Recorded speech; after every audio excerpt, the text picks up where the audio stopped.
Would love to get off to a nice, routine, easy start today. Yeah, no doubt about it. That White Sox club, I tell you what, there's hot, and then there was them the other last weekend. That was unbelievable, maybe the hottest offense we've seen all year. If they like I said, Tristan Peters, you throw the rosin back at him, he hit a double. It was unbelievable what that team did offensively against us last weekend. Slider up and away. So that's the pitch that I'm really curious about, Bobby, because first start, it was tremendous strike throwing with all of his pitches, but especially his slider. Going by memory, I think it was 14 for 18. Fastball away at 96. And then last time out against Chicago, it seemed like they just kind of spit on that slider. It seemed like he threw some that looked strike to ball, but maybe they were just ball out of hand of the Sox hitters because of how they were seeing the ball. Away with the changeup, 3-0 on Brandon Lau. But that doesn't seem to be like a really big pitch for him to get back in the strike zone. Just 11 for 22 with the slider for strikes last time out. The 3-0 away. He just missed with 4 pitches, none of them close. Well, Dan, when you got a guy with as good a fastball as Jackson Jobe has, you go up to the plate, you better be on number 1.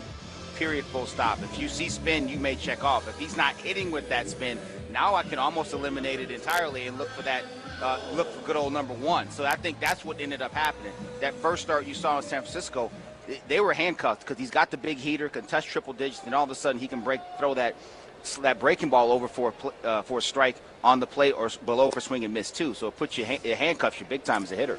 First pitch slider didn't miss by much. That was over the plate, but down a little bit, away from another lefty, the switch hitter Brian Reynolds, batting lefty in this at-bat. A little bit better from the right side, but this guy's a pest. Another slider misses a little bit lower. And now Jackson Jobe has missed with 6 consecutive pitches. No score in the bottom of the first inning. Today's game brought to you in part by Northville Lumber, the official lumberyard of the Detroit Tigers radio network. Baez right up the middle McGonigal right up the middle at short. Lee is off the line at third. 2-0, fastball 98. Foul tip to the glove. In and out of the glove of Dylan Dingler. What did you think about the sliders against the White Sox? Did you think? I went back and looked at some. It seemed like those are pretty good strike to ball, or did you feel like they were more ball out of hand? I think it was both. I think unfortunately he was inconsistent with it. He wasn't able to get there. 2-1, half cut on a hard 93-mile-an-hour slider under the bat. 2-2. I think you just go. You're at a point with him as a hitter. I'm not going up there looking for that slider. I'm not doing, because if he executes the one he wants to throw, I can't hit it anyway. But if he throws that fastball in there, I'm going to be ready for it. And then when he did throw the fastball, the location was poor for the most part in that outing against the White Sox. That was the other thing. If they were on everything, but as we saw, I mean, the fastballs are in the middle of the plate. And those get whacked in the show. I don't care who you are or how hard you throw it. A little flip over to first to drive Brandon Lau back. These are the hitters, these top 3 hitters. Horwitz is really tough on righties. He basically only plays against righties. Lau's having a very good year. The bat's been a little quiet lately. Reynolds, these are the 3 biggest bats and toughest outs in this lineup. Shattered back ground ball and one hop to second. And oh my goodness, it took a funny hop and it went off the glove of Gleyber Torres. And everybody is safe. The barrel of the bat was coming at him. I think that might have distracted him. I think that, and then the spin. That ball kicked dead right away from Gleyber Torres' glove. He was setting up to catch the ball to try to get it to Javi Baez or to McGonigal at shortstop. And it just had a little extra spin on it and kicked off the end of his glove. I think the bat distracted him, and yeah. But I think all of it. I mean, honestly, the bat was coming right in his field of vision. Valdez batting, first pitch, sinker, 97, swinging a tap foul right at home plate. Hit or an error, Bobby? They haven't gone up with either. I think they went up with a hit. Quickly. Oh, that's right. They did. I think that's the right call. It's probably right. Fastball up and away. It's just a very soft, 50-mile-an-hour one hopper, but there are a few elements in play. As you said, the spin, but the barrel of the bat coming at you is not a small piece of the equation. And that'll get your attention. 2 on, 1 out. Four-seam fastball, 99, fouled back. Valdez came up with a bang. We've talked about him a lot the last 2 days. 14 home runs for his 120 at-bats, none in his last 70. A lot of swing and miss. There's an opportunity for Jackson Jobe to finish off this at-bat. 1-2, swing and a soft tap foul. Late decision to swing, and actually a nice job. He got a piece of that pitch. Yeah, he saw that changeup and saved his hands just long enough. Flicked at it. Got a piece. 2 on, 1 out. Tigers had 2 on to start their first inning. Did not score. Stranded runners at the corners. The 1-2. Swing and a miss. Got him. Fastball away. At 100.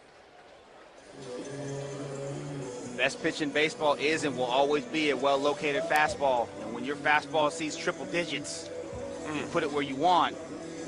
More often than not, you're going to win that battle. That's going to work right there. Yes, it does.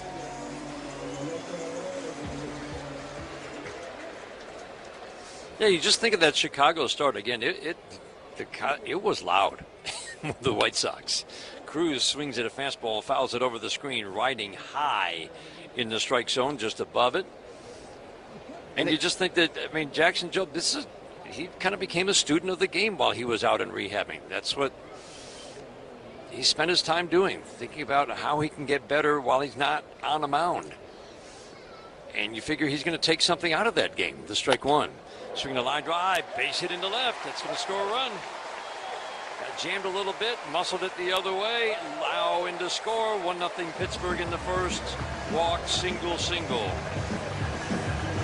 He showed O'Neal Cruz a fastball in virtually the identical spot.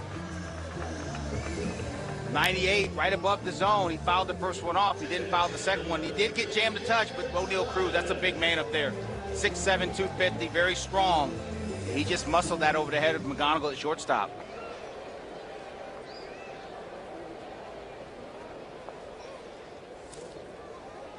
Two on, 2 outs. First pitch slider gets a swing and miss from Nick Gonzalez. He was in the cleanup spot and has been a lot lately, hitting just over 300. He's a very aggressive hitter. The Tigers walked him twice in game 1. The strike one, swinging a soft ground ball to second. Gleyber Torres will charge, scoop it off his right shoot top and flip to Torkelson at first. Gonzalez grounds out. Pirates take the lead. Cruz delivers with 2 outs with a single. We'll go to the second. Foul first base side. Horwitz won't have a chance to get that. That's in the seats. A lot of long at-bats pushing that pitch count up. You look at the first 9 starts. It wasn't just the 190 ERA. It's like, well, here he goes again. He's going to put up a 190 ERA for the 3rd straight year. Bobby, there was a stretch. 3 of the 4 starts right in that, the starts 6, 7, 8, and 9. 3 of the 4 went 7 innings, 2 runs, no hits. 8 innings, 2 runs, no hits. 8 innings, 1 run, no hit, or 1 hit, no runs. Ground ball to short, that'll be 2. Flip to second for 1. Gonzalez to Horwitz at first.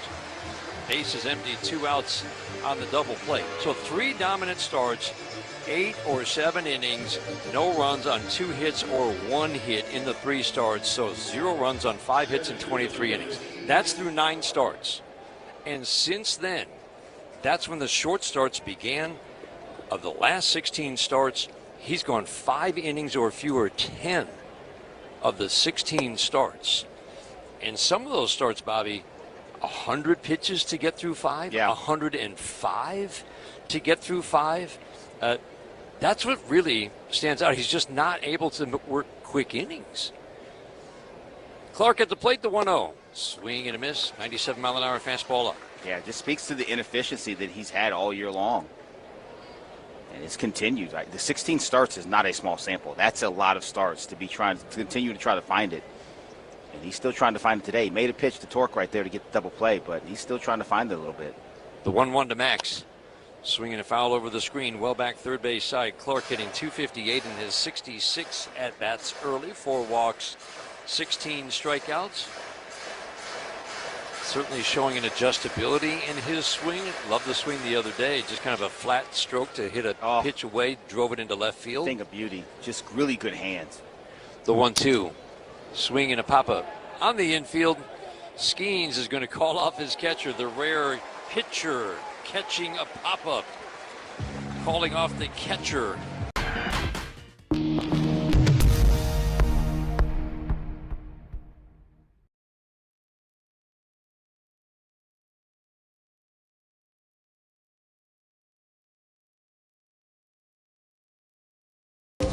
Paul Skeens taking his final warm-up tosses. Top of the third inning, getting ready to face 9-1-2 hitters Lee, Keith, and Torres.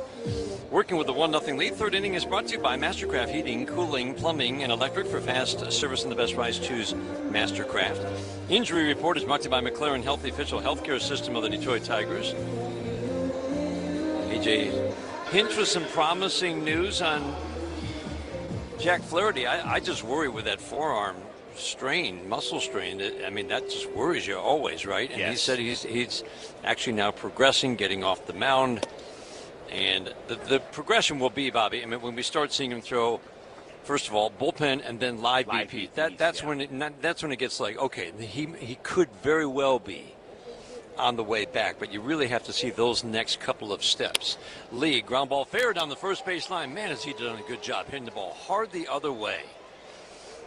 That's 3 times in the last 4 games where he has taken a pitch away, smashed a single one time, robbed of a hit by Murakami another time, and that time he tucked it inside first base. And that's his swing path. I mean, it's up the middle, more right center than anything else. He's got tremendous hands and tremendous barrel control. And what he does a really good job of for a young player, he does not try to do more than what the pitcher's allowing him to do. That was a fastball on the outer third at 97. He just pokes it that way for a base hit. Back to the top of the order. Keith walked. 8-pitch battle first time up. Takes the first pitch down and away. The splitter misses. Hard splitter, averages 93. Left side of the infield shifts to the right. The 1-0. Sweeper away. He's really had a hard time getting that pitch where he wants it today. He cut that outer third off. Just completely cut it off. It's got to start inner third or further inside than that for me to respect it at this point. He's got to prove he can get on that plate with both that fastball and that sweeper away.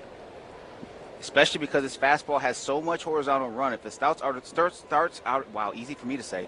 If it starts outer third, it's going to run off. And he's shown no ability to get that sweeper to the other edge. The 2-0. Fastball at the knees, 97 for a called strike. Skeens much more of a ground ball pitcher his first year when he made 22 starts.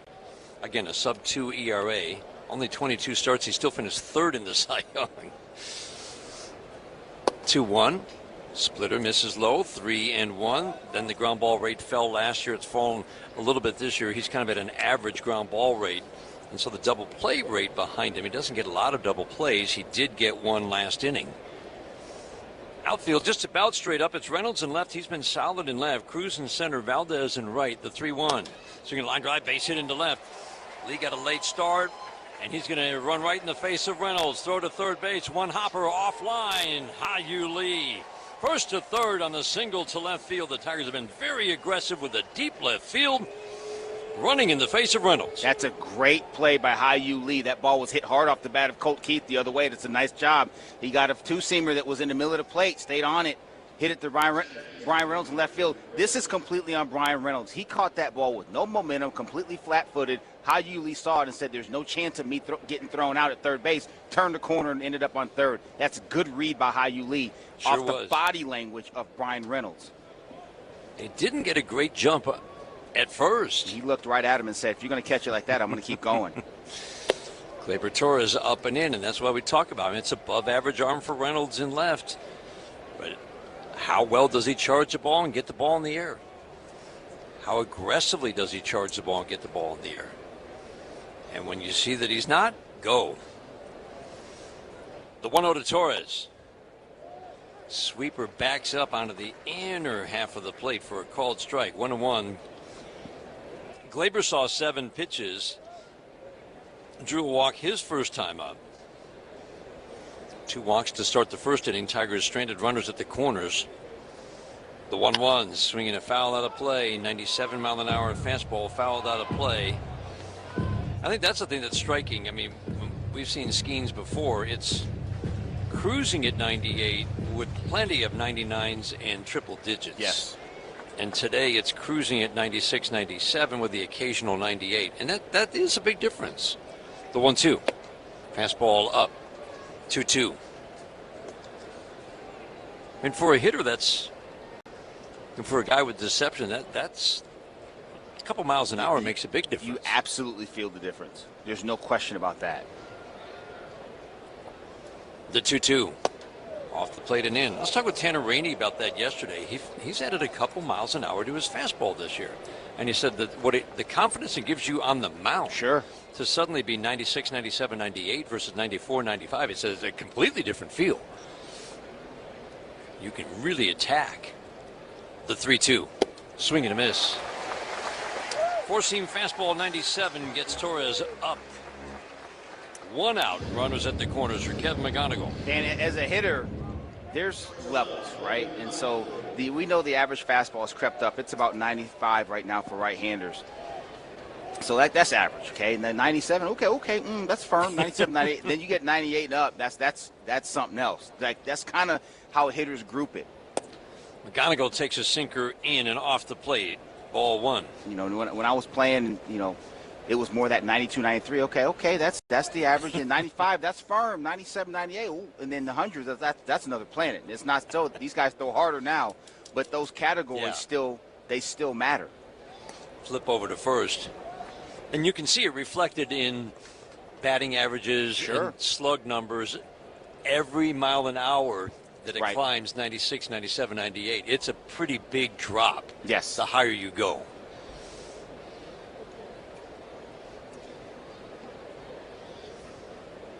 McGonigal bounced out his first time up the 1-0, swinging a fly ball left field. This will get the run home. Lee's going back to tag. Reynolds makes the catch. Lee coming home. Throw comes all the way through, and that's a mistake because that allows Colt Keith to go down to second base. He had no chance to throw out Lee at the plate. Missed the cutoff man. Tigers tie it up, and down to second goes Keith. They're going to have a look at third base. This might get interesting, Dan. Safe.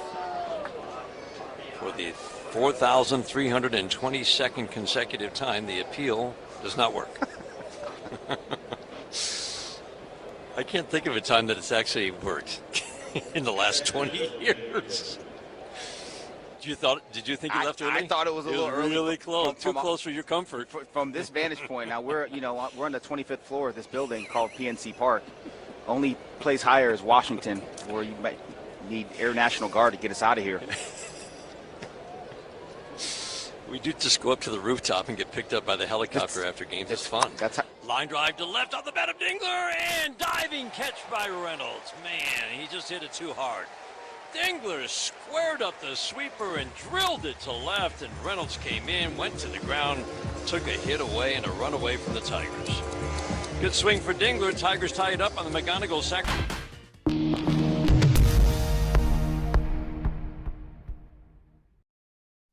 Can we recognize the athleticism of the elite security down there? Unbelievable. I give him a 10 down. Pretty good. Yeah. Look at that. I mean, come on, Joe Ryan. It's all part of the experience. This is an experience tonight. Oh, look out. In between the legs of Jose Altuve, almost clipped his buddy in the on-deck circle. Hey, that'll wake you up. And Fortes is able to hang on to the foul tip. Fortes getting a little help from the love handle there. Some overnight oats right before the game. My teammates look at me like, what are you doing, dude? My mom's cooking, probably. She makes some good. She's got a tuna fish casserole. That's pretty good. Okay, I went 5 for 5. I need to eat the same thing. Last time, Saturday, I ate arepa with eggs, and then next day, I gotta eat arepa with eggs. So my mom make it for me, and then when my mom is with me, everything's good. I save a lot of money. Estamos lindo.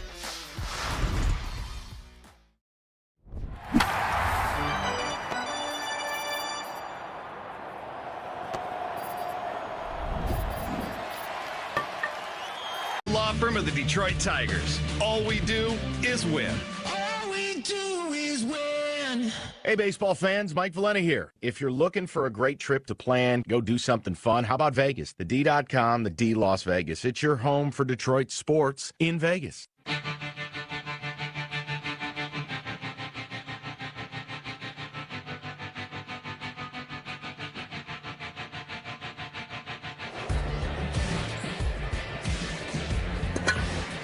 Brandon Lau, left-handed batter, facing Jackson Joe. 1-1 game. We're in the bottom of the third. 2, 3, 4 hitters. Lau Reynolds. The big challenges this inning. Walk and a broken bat single in their first at-bats. Soft ground ball foul for Lau. Has had a very good year. It's been a tough 16-game stretch for him where the average has fallen to 210. Lots of struggles. 2 for 8 in this series with a walk. But that's just 15 games, 16 games, and it's been a really good year for him. 1-1. Changeup bounces, hitting 250. 26 home runs, 79 RBIs.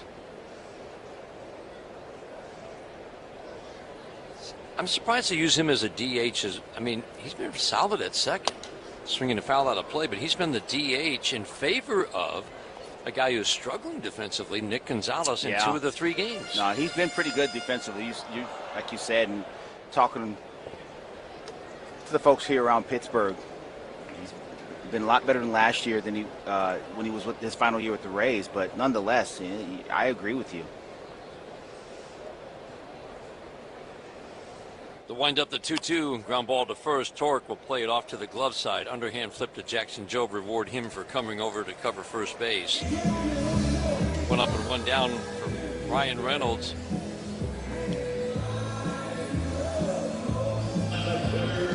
This game brought to you in part by Meyer, an official partner of the Detroit Tigers. Series is brought to you by the Sam Bernstein Law Firm. When you need the right call made, 1-800-CALL-SAM. 1-1 tie, bottom of the third inning. Dan Dickerson, Bobby Scales. Glad to have you along on a cloudy, warm day downtown Pittsburgh. Mel Check and Jenny Hoynatsky are engineers today. Tigers playing a day game here in Pittsburgh on getaway day to an off day in Kansas City. And then 3 with the Kansas City Royals this weekend. Kansas City Royals team that has had its struggles, but one thing you notice, first of all, every series against Kansas City feels like a battle. Reynolds takes a pitch up and away. But this is a team that got off to a slow start. They're 21 games under 500, but they have a winning record at home. Yeah. The 1-0. Slider misses in and off the plate. 2-0 on Ryan Reynolds. Broken bat single, first time up. Helped the Pirates to a run in the first inning. Job shattered his bat. The barrel was going right at Gleyber Torres. He missed the 1-hopper, the 2-0. Fastball low and away, and again a 3-0 count, the third time today that Jackson Job has gone to a 3-0 count. We're 12 batters in. Now this is where Jackson Job's got to make a pitch to get back in this count. Your offense just got you one to square you back up. 3-1 crossfire fastball, 98 gets the called strike. If they're going to find their way on, you got to make them earn it. Lee is deep and off the line at third, shaded toward the hole between short and third, with McGonigal right up the middle of the outfield. Plays Reynolds, batting lefty in this at bat to go the opposite way just slightly. Everybody shifts to the left a little bit. Callahan in left field. In a little bit and toward the line on the offside. The 3-1. Fly ball to left. This one's deep, and this is trouble, but Callahan tracking it, going back, will backpedal onto the track and make the catch. Ryan Reynolds almost went oppo in the toughest park in which to go oppo if you're a lefty. That's a home run in a lot of ballparks. It's just a long out in Pittsburgh. That's just a long out here. That was a good swing. You got the Poconos in left field over there. Callahan did a nice job, though, again. He was in a little bit. He had to go back quite a ways. Curveball low and outside to Valdez. Yeah, the one thing we haven't had a chance to talk about with Brett Callahan is the fact he can run a little bit. 29 bags this year between 2 levels in the minor league, so he can cover some ground out there in left field. Change up strike, outer half of the plate. Brett Callahan's been fun to watch. And I like what AJ was talking about. He's watching these guys. See, how are they reacting to Major League Baseball? The jump in level. Valdez taps at foul. He said, I like what I hear and see in the dugout. The conversations that he's having with coaches. The questions that he's asking. How he carries himself. He's been impressed by all of it. Fastball up and in. Called strike 3. Ooh, that was high and tight. Valdez was leaning back, and it caught the inside corner. Chris Conroy rings up Valdez. He strikes out for the second time. And Jackson Jobe works a 1-2, 3/3. We head to the fourth inning in a 1-1 game in Pittsburgh on the Detroit Tigers Radio Network, presented by Meyer. We know what you love. All your favorite games from MLB Play are back. Bigger, bolder, and better than ever. Test your skills with daily puzzles like MLB Pickle, the Ultimate Mystery Player Challenge, and Immaculate Grid, where stats and strategy collide. Then in Spinball, build your roster, take on your friends, and compete for the weekly prize. Or be the first to beat the streak and hit your way to the $5.6 million jackpot. Plus, the all-new Daily Walk-Off. Lock in your players by category for the walk-off win. The game's official home for games is MLB Play. Only on the MLB app and MLB.com. Well, this is a World Series card. Everybody said, you know, what's it going to be to pitch against Sandy Koufax, who's a dominant pitcher. I said, I hope I don't embarrass myself. And I didn't. You know, pitched my first shutout ever. We won 6-0, and my parents were there. My mom was afraid of heights, so she was in the upper deck. She had to come down and trade seats with somebody so she could actually watch her 20-year-old son pitch a shutout in the World Series.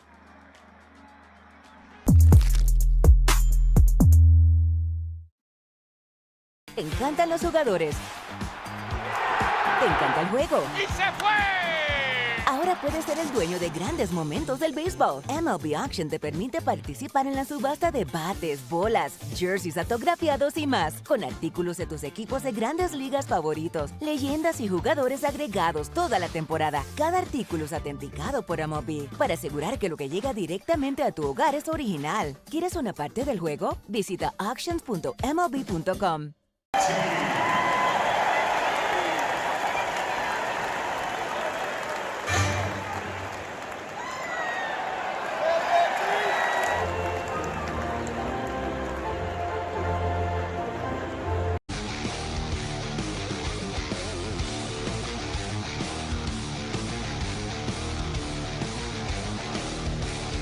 Fred Callahan leads off for the Tigers. First pitch popped in the air to left field. Reynolds will go a few steps toward the line, make the catch for the first out. Callahan popped out his first time up left side, caught by Gonzalez. We were talking during the break, and Bobby, we've been impressed by Callahan, how he's just kind of playing free and easy at this level, defensively and running the bases and at the plate.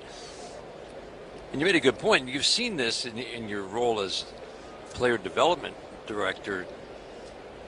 You're playing with guys up here. Brett Callahan is, and he's played within the minor leagues, and that adds to the comfort level. No doubt. I mean, what we talked about was, let's just say this team was completely, fully intact right now, and Riley Green was on the field, and Torque is here, and Kerry Carpenter's here. Matt Vierling is here. Right, and you have a number of guys that have been big leaguers who are here that you haven't played with, and especially for Callahan, he didn't go to big league camp this year. Right. So it'd be different if all those guys were here, and now he's inserted into this lineup. It may feel a little different. Fastball swing and a miss. Quickly 1-2 on Zach McKinstry. But conversely, you got McGonigal. He just got done playing with Max Clark. Even Corey Jokes, who's not playing today. Ben Malgeri, who's not playing today. He just got done playing with these guys. He was in AAA with them the whole time. So that makes you feel a little bit more comfortable as a player. Fastball up and away. Swing and a miss. 97 on the fastball. McKinstry strikes out. 1-1 tie. We're in the fourth inning. Fourth inning is brought to you by Wallside Windows, Michigan's leader in replacement windows. Instant replay is brought to you by the Sam Bernstein Law Firm. When you need the right call made, 1-800-CALL-SAM. Callahan has done a very good job early. Hit his first career home run yesterday. College coach here from St. Joe's in Philadelphia, swinging a soft little tap foul. Torque at the plate, grounded into a double play first time up. Skeen's command has been shaky today. He's walked 3 of the first 6 batters. Tigers have had some good swings last 7 batters. The strike 1. Sweeper called strike. I think that's the first time he's really thrown it where he wants it. Yeah. And again, it was glove side away from Torque. Still have trouble with it arm side. Big 6'6" righty works first base side into his motion in the 0-2. Fastball high and tight. Outfield plays Torque straight up. Gonzalez at second, shades up the middle. Just a light breeze today on a 78-degree overcast afternoon in Pittsburgh. The 1-2, swing and a miss. He went up with another fastball at 96. Strikes out Spencer Torkelson, 4th strikeout. ends the fourth. Back-to-back. All your favorite games from MLB Play are back, bigger, bolder, and better than ever. Test your skills with daily puzzles like MLB Pickle, the Ultimate Mystery Player Challenge, and Immaculate Grid, where stats and strategy collide. Then in Spinball, build your roster, take on your friends, and compete for the weekly prize. Or be the first to beat the streak and hit your way to the $5.6 million jackpot. Plus, the all-new Daily Walk-Off. Lock in your players by category for the walk-off win. The game's official home for games is MLB Play, only on the MLB app and MLB.com. Yesterday was the Yankees' Cam Schlittler leading things off. Today, it's 30-year-old right-hander Dylan Cease of the Blue Jays making his 23rd start of the season. Swing and a miss, strike three. That time he strikes him out on a changeup, getting Grisham leaning out over the plate. No runs, a two-out double. Elliot Ramos left in scoring position. Got him to chase there, though, for strikeout number 4. Go to the old reliable, and he's taking his chances that he can get Grisham to chase, and he does. This is a sharp, biting slider straight down. Cease's 8th pitch to Caballero. Swing and a miss, strike three. 97-mile-an-hour fastball for his 7th strikeout of the start. 1-0 Yankees, middle of the 5th. It's tied at 1 going to the 7th. Dylan Cease back on the mound. Swing and a miss, strikeout number 10. That looked like a little bit of a tighter slider than we've seen most of the day, almost more like a cutter. That is the 9th time this year Dylan Cease has struck out 10 or more batters in a game.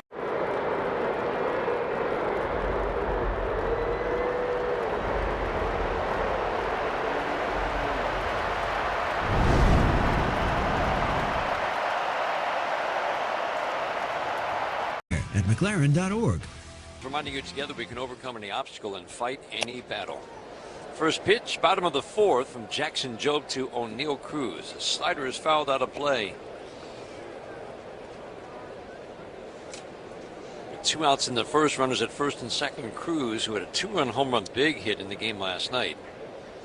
Singled to left to bring home the only run for Pittsburgh. Soft ground ball to second here off the changeup.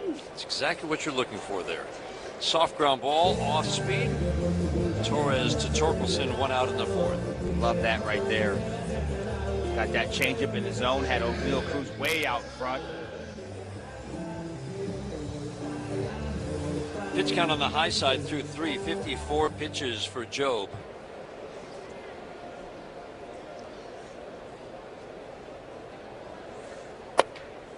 First pitch, sinker, low and in on Nick Gonzalez.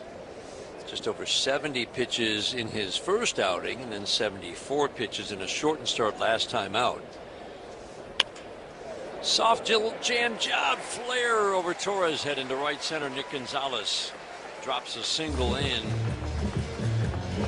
Slider didn't get the good part of the bat on him, but kind of muscled it out into right field for a 1-out single. Yeah, just backed up a little bit. Found some grass. Heading to the bottom part of the order, very pitchable bottom part of the order, Jacob Gonzalez steps to the plate. I am intrigued. As we talked about last night, this is a guy who absolutely crushed the ball at AAA this year. Home run every 10 at-bats and 200 at-bats while hitting .320. I know the numbers are inflated, but still, okay, what do you got here? They picked him up from the White Sox. Gonzalez hitting .220 with a little bit of power, but still time to grow for this young man at the major league level. There is thump in this bat. The 1-0. Fastball got the called strike away just on the outside edge.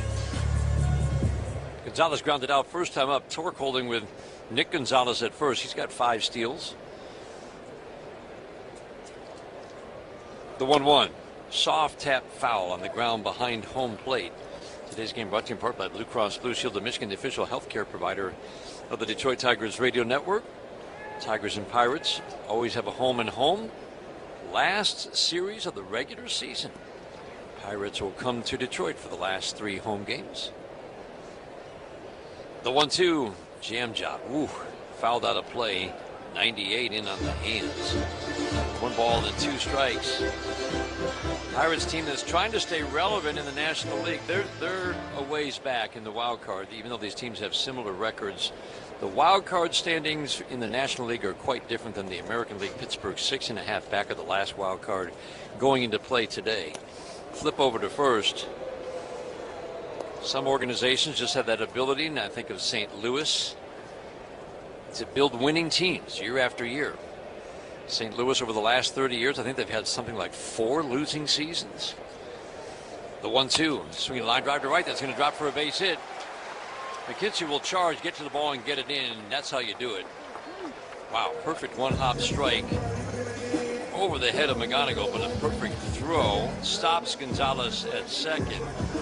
And this Pittsburgh franchise has just had a tough time putting together any consecutive winning seasons. Jim Leland led them to 3 division titles in 92, 93, and 94. Since then, since 1994, 32 seasons, full seasons of baseball. Soft ground ball deep third, picked up by Lee. He'll step on third and he'll throw to first. To Spencer Torkelson, inning-ending, unassisted 5-3 double play. We'll hold that thought about the Pirates and tell you how the last 3 decades have gone when we come back. We head to the 5th inning in a 1-1 game on the Detroit Tigers Radio Network, presented by Meyer. You've got to be very careful where you're going because you might not get there. But how exactly can you go from a yogi to a king through perfectos, the old professor, and pint talk? Find out on Hall of Fame Connections.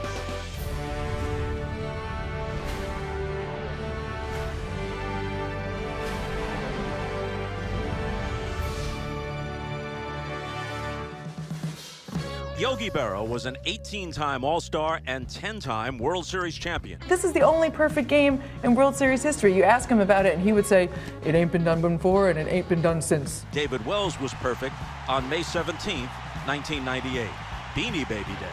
It's not the pitcher that's calling the game, it's the catcher calling what pitch to throw. The rule was, can't be more than 18 inches of pine tar. Home plate is 17 inches wide. And so he said, well, if it's more than an inch, and it was a lot more than an inch, then it's an illegal bat. They might be going to call George Brett out. Well, he is. He's out. Yes, Brett is out. Look at this. Keep it down a little, will you, please? Okay, Yogi.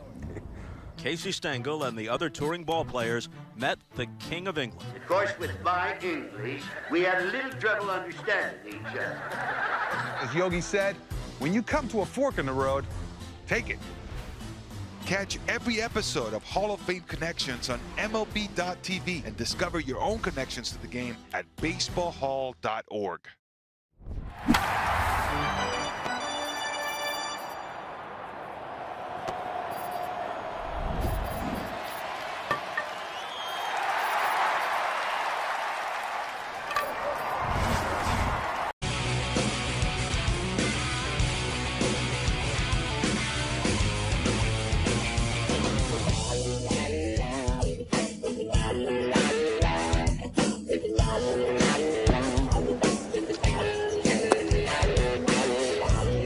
Inning 1-1 game.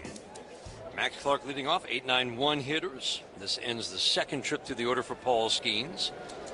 Does get noticeably more hittable third trip through. Max Clark lined right down the right field line. Fair ball into the corner. Will it be triple territory? Valdez will track it down. Max Clark around second. He'll shut it down there. Valdez gets the ball in. Right decision. Leadoff double for Max Clark. Yeah, good swing by Max Clark. Got to that four-seamer in. He got attacked with the four-seamers up. Previous at-bat, got the ball off the top rail on that inner third, and he turned and burned on it. Triple territory is tough in this ballpark. Yep. Only 320 feet down in that right field corner, but that's a good swing. Leadoff double for Max Clark. Yeah, that needs to be more 340-ish to be potential triple territory. Hyer Lee has hit almost 330 his last 50 games. Singled last time up, swings and misses at a fastball up, strike one. Again, you got one job right here. Find a way to get Max Clark to third base. Sure, you'd love to get that RBI, that line drive somewhere. He's been so good at going to the right side to strike one. Fastball 96, misses up and away. Sharp ground ball single down the right field line. His first time up, and you notice Horwitz is not far off the line after seeing him punch the ball there. Now let's see him punch a ground ball in between Horwitz and Gonzalez at second. Slider low and outside, 2-1. He's got the good hitters count. 1-1 game. Looks like he's on things that the offerings that Skeens have had today. Done a nice job. Clark takes his lead on second. Gonzalez trying to shorten it, ducking in behind him. Sweeper gets a called strike, 2-2. Throw another sweeper over the plate. Dylan Dingler hit one hard his last time up. The 2-2 is swinging a foul over the screen. Fastball away at 97.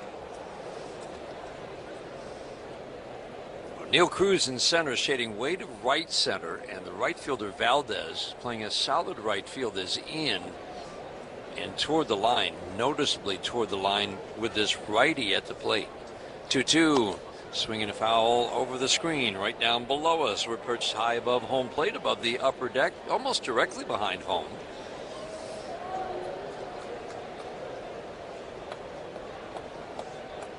Clark runs well. The depth of especially left fielder Reynolds, center fielder Cruz, a single to one of those two spots will give the Tigers a lead. Lead takes, change up down, good take for pitch number 7 to be ball 3. That is a really good take by Hyu Lee. Recognized that out of Skeen's hand, went to fire, held the swing up. Now waiting on a 3-2. High and tight, he walked him. Paul Skeens walks his 4th batter, walked 3 of the first 6. Now he ends the second trip through the Tigers' order by giving up a double and a walk. This is when the troubles begin. It's really strong production. Opponents have hit 320.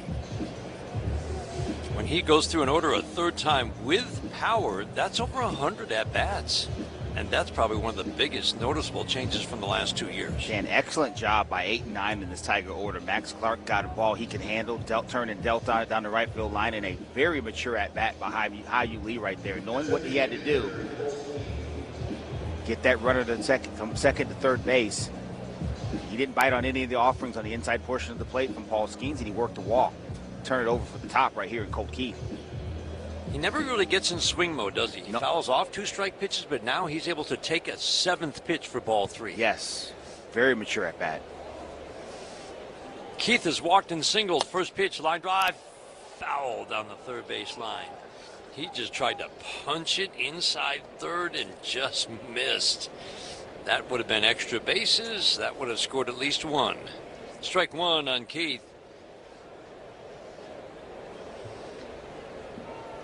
Jacob Gonzalez at short, shades up the middle. Skeens did get a double play turn behind him earlier on a ground ball to Gonzalez. So strike 1. Fastball fouled out of play. No balls and 2 strikes.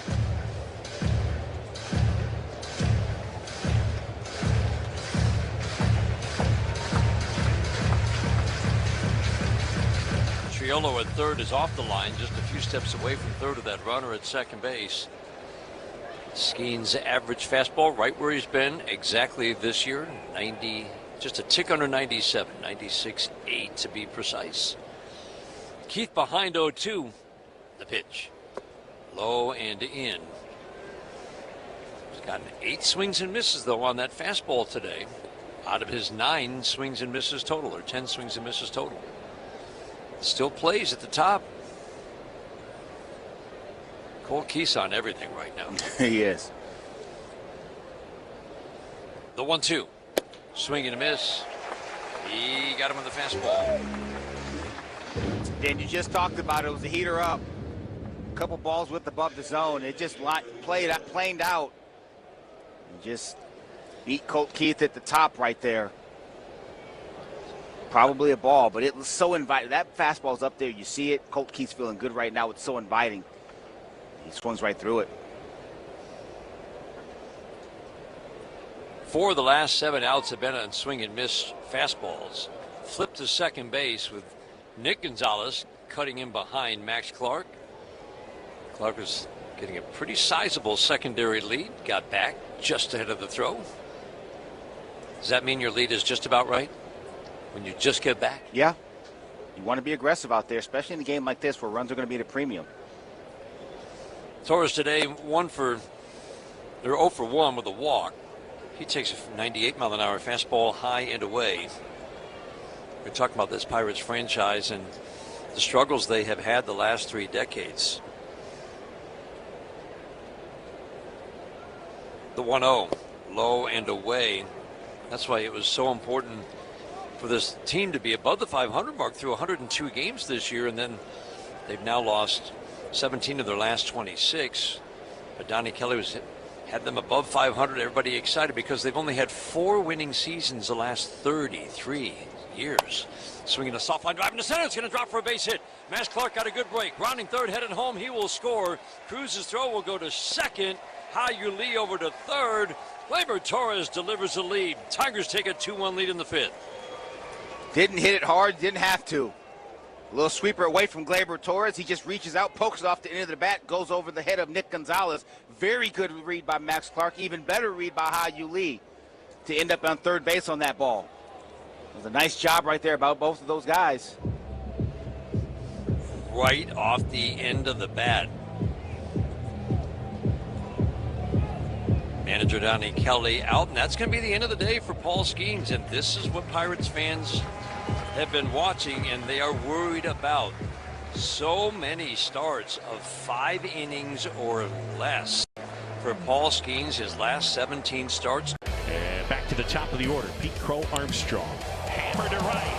That one is deep, and it is gone. Oh, baby. Off the facade. Absolutely crushed. Home run number 27 with an exclamation point. Off the facade of the upper deck. It might have been still climbing when they hit that barrier. 437 feet PCA. My goodness. He got one to his liking, and he absolutely obliterated that baseball. You could describe Tulsa as a big, small town or a small, big city. Tulsa is a very mixed city of arts and film and sports. I mean, it's a true melting pot of all kinds of things. Professional baseball in Tulsa, it's actually older than the state of Oklahoma. It's nice to play in front of, fans that you see on a daily basis.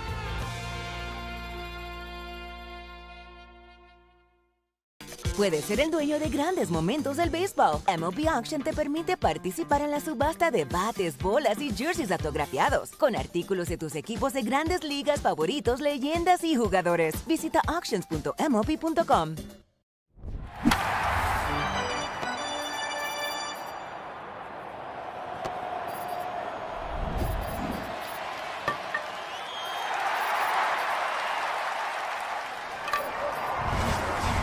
Stops, and the 7th inning stretch means we're getting ready to pounce. Save and win with Maya, proud hometown partner of the Detroit Tigers. Change brought to you by the Sam Bernstein Law Firm. Brings the ex-Tiger Gregory Soto into the game. Was closing games, then we saw why he's not last night when Mason Montgomery closed the game out. Soto still with that 97, 98 mile an hour fastball. Montgomery was flashing 100 consistently last night. Being brought in to face the lefty, Kevin McGonigal, deep drive to the right center field gap, and that will split the outfield. There's one hop up against the wall. That's going to score 2. Lee is home. Torres around third. He's coming home. Throw to the plate. Got him. What a relay from Gonzalez in deep right center field. Double from McGonigal makes it a 3-1 game, and also close to being a 4-1 lead. Great relay from Gonzalez to Davis. Yeah, that's a fantastic swing by Kevin McGonigal. It's a heater down, two-seamer down. He goes down, stays in his legs, and gets it. And a great relay throw. The first one's the most important one. You don't hit that first relay guy, you don't have a chance at the second one. O'Neal Cruz does a nice job of getting it into Gonzalez. He throws a strike all the way home. Textbook by the Pirates on defense right there. 3-1 Tigers lead in the 5th inning for Dylan Dingler. First pitch sinker, 97 away, ball 1. That second guy always gets the credit, but you got to get him something he can handle. In the air, preferably on one solid hop. That throw made it all the way home in the air, didn't it? Yeah. Dingler swings and fouls it down the left field line. His last at-bat, one of the best swings we've seen. It's a breaking ball that hung a little bit, but still, that was 106 off his bat. Sharp line drive. Didn't sink quickly enough. Reynolds came in, dove, and made a nice catch to rob him of a hit. That's the kind of contact looking for. Is swinging a fly ball to center field. Cruz will come in a couple of steps toward the right center field gap. Now go back, make the catch. Dingler flies out. Kevin McGonigal left on left delivers a big 2-out hit. RBI hits for Torres and McGonigal. We go to the bottom of the 5th. 3-1 Tigers trying to take this. Pop quiz. How do you go from Captain Clutch to the Iron Horse through a milestone and a marathon? The answer is on Hall of Fame Connections.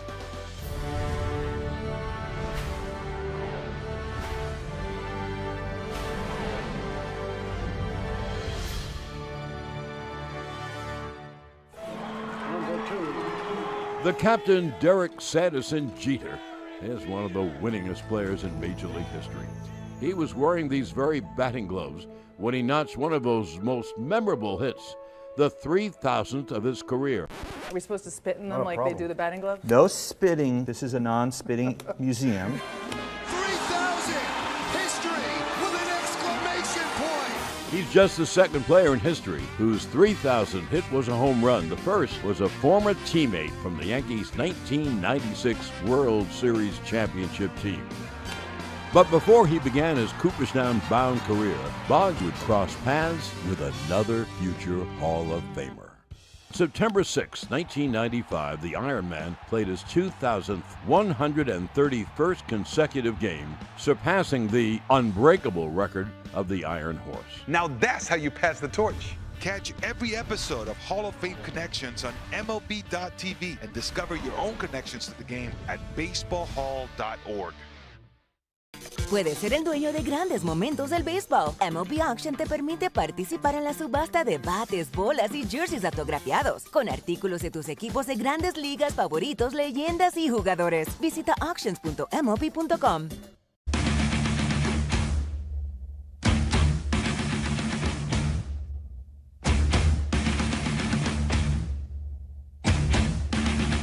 Fifth inning is brought to you by Figer Law. Do is win. 3-1 lead now for Jackson Jobe. 9-1-2 hitters Davis, Horwitz, and Lowe.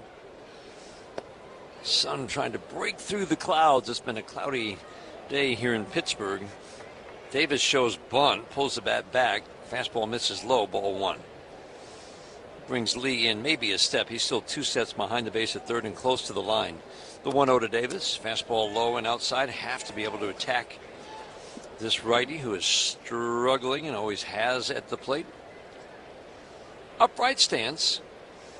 Then he gets down into a crouch. Sinker low, and it's 3-0. Fourth time today that Jackson Jobe has gone to 3-0 on a batter. He walked the first time. He got to 3-0 on Lau. And that's usually the case when you get to 3-0. The next pitch is almost always ball 4. 3-0 pitch is a strike on the outside edge. Fell behind Horwitz 3-0, got the ground ball. Fell behind Reynolds 3-0 in the third inning, got the fly ball. The windup in the 3-1. Low and away, and he walked it. Number 9 hitter struggling, has hit by a pitch, and now walk on a 3-1. And that is a little frustrating, to say the least. There haven't been a lot of 3-ball counts in this. There's only one other that I've got through 18 batters, Bobby. So he's going to 3 balls on 4 batters, or 5 batters. 4 times it was 3-0. Swinging a foul out of play. Hardly a 2-ball count on most of the other batters. Yeah, and you can't ask for a better situation. Henry Davis reached twice tonight, 1 hit by pitch and the second on that walk. But the thing about this walk, you get 2 runs in the top to put your team up 3-1. And you start with the 9-hole guy who struggled mightily over his big league career. You got to attack that guy. Ground ball back to Jobe. Fires to McGonigal. Easy toss to Torkelson. Horwitz on an 0-1. Nice confident throw from Jackson Jobe to McGonigal. And that's a nice easy 1-6-3 double play. 2 outs in the 5th. Or you just set him up to do that, That's Dan. right. That's Get what that he was planning comebacker all along. That's it. Check some scores from the 1-800 Call Sam Studio Scoreboard. Brought to you by Meijer, the official grocery retailer of the Detroit Tigers radio network. White Sox and Cubs wrapping up their series. Cubs have taken the first 2 and come from behind wins each time. Wait, did they finish that game last night? They did, didn't they? They were in a rain delay when we left last night. Slider swing and a miss. But yeah, the Cubs have taken the first 2. So the Tigers started the day 4.5 back of the White Sox. Twins now in second at 4 behind. Cleveland in third at 4.5, tied with the Tigers. Cubs and White Sox just underway at Wrigley and scoreless. Atlanta and Minnesota. Minnesota is taking the first 2 in that series. Pitch up and away, 2-1 on Brandon Lau. That game is just underway, scoreless. San Diego and the Mets the same. They're in the 4th inning at Citi Field. 6 games in the American League, all 6 teams, all within 1 game of each other for the 3rd wild card. 4-seam fastball called strike. The Tigers are the only one of the 6 with a plus run differential, plus 83. The next closest, Cleveland, is minus 25. Low and in. I've never seen anything like it. All the other teams that are fighting for a wild card are at least a minus 25 run differential or worse. The Tigers are plus 83. This is just one of those years. You throw all that stuff out the window and see who's best the last 40 games of the year, which is right where we are. 3-2. They count on Brandon Lau and Dylan Dingler before this 3-2 pitch. Going to take a little stroll to the mound, talk it over with Jackson Jobe. Let's pause for station identification on the Detroit Tigers Radio Network.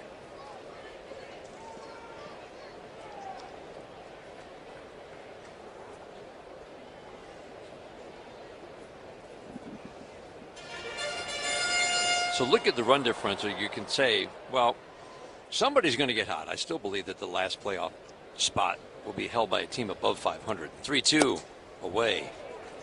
Walked it. 3 walks for Jackson Jobe. He's walked Brandon Lau twice. 2 walks this inning. Somebody's going to get hot. That's my belief. I believe that a team with a winning record will take that last wild card spot, even if it's 82 wins. And you would think, based on run differential, the Tigers have the best chance of getting hot and getting above 500, but hasn't been that way this year. Ground ball to first. Brian Reynolds hits it right to Torkelson. He'll step on first. Reynolds bounces out. 2 walks do no harm for Jackson Jobe in the 5th inning. We head to the 6th. Tigers hold on to a 3-1 lead, trying to take this series from the Pirates in Pittsburgh on the Detroit Tigers Radio Network, presented by Meyer. At Comerica Bank, we've helped. The 0-1. Ohtani blisters the ball the other way, carrying back toward the wall. Gone! A home run! An opposite field shot for Shohei. And the Dodgers are back up by 5. Little cutter coming in at 89 miles an hour, going out at 105. That's actually not a bad location as far as the pitch, but you see Shohei so strong, gets the extension and goes to one of the deepest parts of the ballpark there. This ball is absolutely incinerated. Long gone again. Kyle Hurd catches Ohtani's 2nd of the game and 29th of the season. Guys, you know that the bullpen plays a game, like to call their shot, so I'm going to break it down for you, because there's a chance that Kyle Hurd, if he had called Shohei Ohtani's home run, he may have gotten 10 points for that. It's 10 points if you call it and catch it.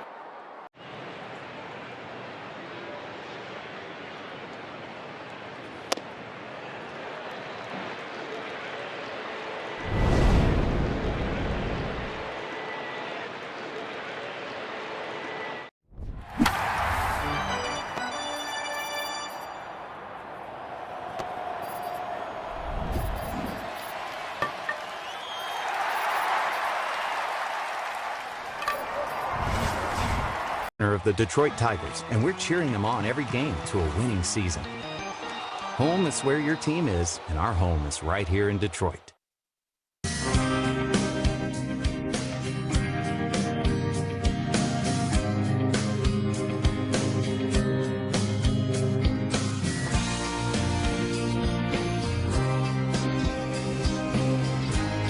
Gregory Soto on the mound. Ben Malgeri pinch hits for Brett Callahan, who finishes the day 0 for 2.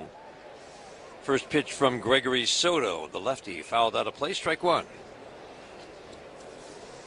And Malgeri has a 2-homer game. He's put together a lot of good at-bats. Sinker in, has him jumping back and then falling on top of home plate. Pops back up, 1 ball, 1 strike. 69 at-bats so far. Ben Malgeri's hit 263 with 3 home runs. I like the 10 walks and 15 strikeouts. Yeah. In his, so far, just over 80 plate appearances.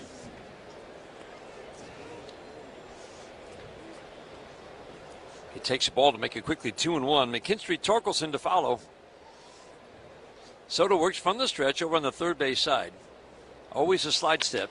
Line drive into center field, hit it too hard. Cruz will come over and in, make a waist-high grab on a sinking line drive. Good swing for Ben Malgeri. It's the first out here in the 6th inning. Pitch counts are brought to you every game by Rocket Mortgage. Own the dream. Job at 77 pitches.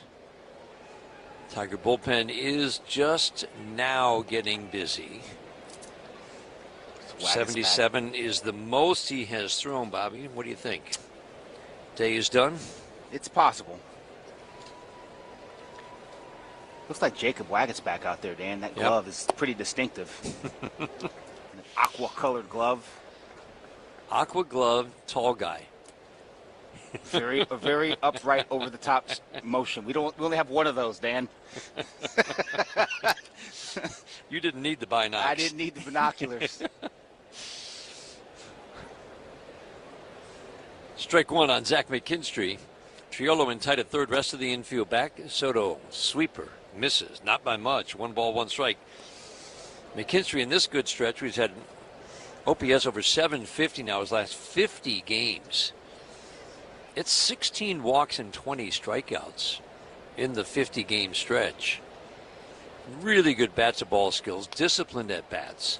Sinker up, fouls it straight back.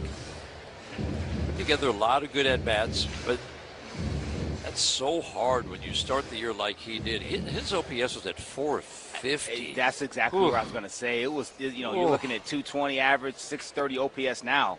You're like, well, that's not very good. But where he came from? Peel back the onion a little bit. Go a layer or two deeper. And it's been really good of late. Breaking ball misses in. 2 balls, 2 strikes. Tigers trying to add to a 3-1 lead. We're in the 6th. The 2-2 is swing and a miss. That's a good slider, left on left. Over the plate, but sharp. McKinstry strikes out. 2 up, 2 down. 6th inning. RBI hits last inning. The inning started with a Clark double, a Lee walk. He struck out. Torres singled home a run to make it 2-1. And we were both kind of surprised. Don Kelly was very, he went out to the mound and there was no conversation. Paul Skeens came out. Sweeper, backdoor, called strike. Torque is going to challenge. Strike call is being challenged by the batter. Big board says, good challenge.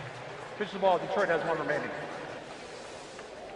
But Bobby, we were both kind of surprised at the coming out after 4 and 1/3. 4 1/3, yeah.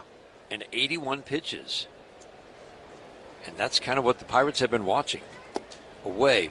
But that to me is a manager who knows his guy, knows that there's a reason he wanted the extra rest, knows that he might be fatigued, and he's keeping an eye on that arm, and it feels like kind of protecting him from where he is right now, whatever it is that he's dealing with.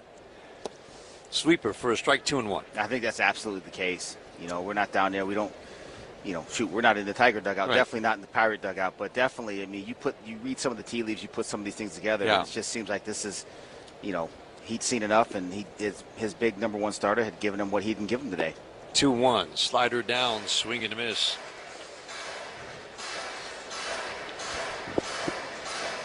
Soto's had a rock-solid year. Again, the only reason he's not closing games out is because of the development of Mason Montgomery.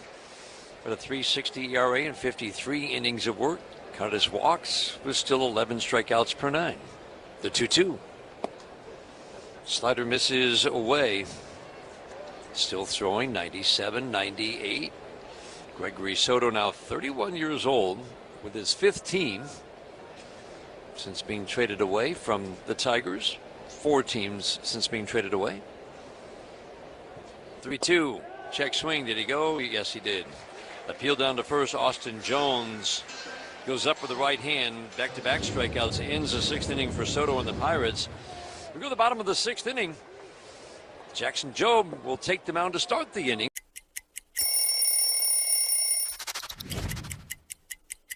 So Rockies is really like where my major league career really took off. You know, it was a special time in my life, 7 years with the team. And this jersey in particular, 2018 postseason patch on it here. So I've always kept all these jerseys with the patch on them because that's what it's all about, is getting to the playoffs and trying to win the championship. You know, the black jersey with the cutoff, not a lot of teams rock the cutoff anymore, but this is a jersey we wore all the time in Colorado. Over comes Ewing, dives, and he made the catch! Oh, wow! Psychopathic play by A.J. Ewing. And Reynolds robs another. He's done it again. Ward is at the wall. Taylor Ward makes the catch. He might have brought that back. Robert going back at the wall. He jumps and he makes the catch, crashing into the wall. Long run Simpson, does he have a play? He's into foul ground and he slides and he made the catch. To the wall. He's got it. What a catch. Sliding stop at short. Jimenez spins on a pop-up, throws the first on a bounce for the out. What a play by Andres Jimenez. O'Neal coming on with the dive, and he got it. Bowen coming in, and he makes the catch. Simeon gets turned around and makes the catch. A near 360. Nunez gloves it, takes him into shallow right field. He sets and fires to get Bush. Another sparkling play by Nasim Nunez.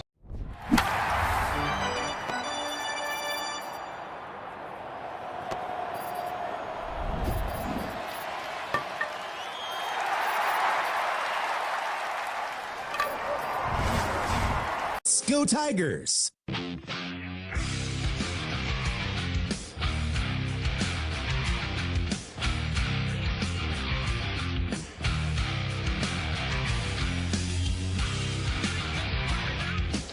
Esmeralyn Valdez takes a fastball 98 up and away from Jackson Jobe.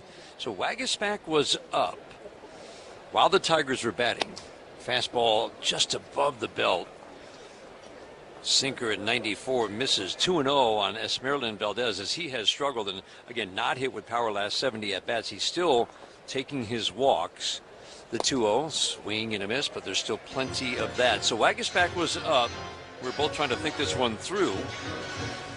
Valdez to start the inning. It felt like he was going to start the inning, but here's Jackson Jobe starting the 6th inning. And Tyler Holton is up. 2-1. Up and in. 2 of the next 3 hitters are lefties. One might be pinch hit 4. So we'll see if this is the last batter for Jackson Jobe. 3-1, swinging a soft tap foul. If he gets him out, does he ride with him against O'Neal Cruz? You would think that's the spot that he wants Tyler Holton. I would say so. I mean, O'Neal Cruz is, by the numbers, hitting better against lefties this year. He's actually hitting them this year. But it's still left on left with real weapons. 3-2, ground ball softly to third and foul. Fielded by Hao-Yu Lee with the backhand, but foul. And there was value in getting Jackson Jobe into the 6th inning for the first time this year, so that's 6 ups. This will be the most pitches he has thrown. He's at 83. This is going to be a good day for Jackson Jobe. 3-2, swinging a foul out of play, and I think this settles the matter. It's going to be at least an 8-pitch at bat for Esmeralyn Valdez. 3-1 Tigers to the bottom of the 6th inning. Strikeout updates brought to you by Carbliss, the official ready-to-drink canned cocktail of the Detroit Tigers. 3-2, swinging another foul. Yeah, Tyler Holton officially now is going to come into the game after this long at bat. Yeah, likely. You would think. You'd likely. Again, you got to remember this is only his 3rd start back after missing the entire season, 13+ months. So. The wind up, the 3-2 again. Swing and a miss. Got him with a fastball. And before the ball is thrown around the infield, A.J. Hinch is up the steps on his way to the mound. 3rd strikeout. Powerful fastball wipes out Valdez. And that'll be the end of the day for Jackson Jobe. And this is a good day for Jackson. Good outing. Good outing. Located some pitches. When he was behind in the count, first pitch strikes weren't where he wanted them to be. But nonetheless, he was able to make pitches when he had to. Kept his ball club in it. They got him. It's hot out here in the desert, so let's head into the air conditioning as we continue on our road trip series in Arizona. Welcome to Chase Field, home of the Arizona Diamondbacks since 1998. One of the first things you'll notice walking into the ballpark is the incredible retractable roof, keeping out the Phoenix heat and rain. Walk through the concourse and you'll be sure to bump into team history at every turn. On your way to your seats, don't forget to pick up a delicious churro dog. Speaking of seats, Chase Field has some incredible places to watch the game from. Of course, you can watch the game from the upper deck and have a bird's eye view. But if you want to feel like you're in the game, you can sit right next to the dugout or hang out in the outfield with Corbin Carroll. And maybe the most unique attraction at Chase Field is the swimming pool in right center. You and 34 of your closest friends can swim, splash, and cheer on the D-backs from your own little oasis. See what all the fuss is about at Chase Field. The MLB app. Yeah, it's got game. This game. These games. All the games. Pre-game, post-game, and everything in between. This is baseball your way. With real-time stats, scores, breaking news, and custom content that hits every time. Because you choose the teams and pick the players you want to follow. So when they catch it on the field, you catch it on the app. Friendly. Dine in or order online at nationalconeyisland.com. National Coney Island is proud to be the official chili of the Detroit Tigers. Sixth inning today's Butcher of the Jack Demmer Automotive Group. Go in and experience the Demmer difference. Tyler Holton takes over on the mound, having a very good stretch. Really, we're talking about since the beginning of June. 54th appearance of the year. Yeah, last time we saw Tyler was in that White Sox series. First pitch fastball to O'Neal Cruz, a left-on-left battle, strike one. Cutter, big part of his arsenal, especially right-handed hitters. Left-handers will get the sinker and the sweeper primarily. Cutter, two-seam, four-seam changeup, and curveball. Sinker in. O'Neal Cruz taps it foul on the ground behind home plate. I like that, attacking him with that fastball in, that two-seam sinking fastball running in under the hands of O'Neal Cruz. Big man, likes to get his arms extended. If you show it to him on the plate and let it run off, he'll fire on it and hit it off himself or pull it foul.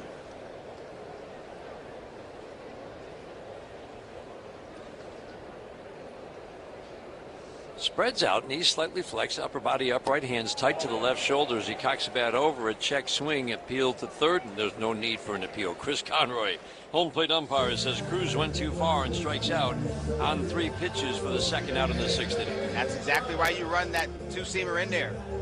Looking to buy that real estate away.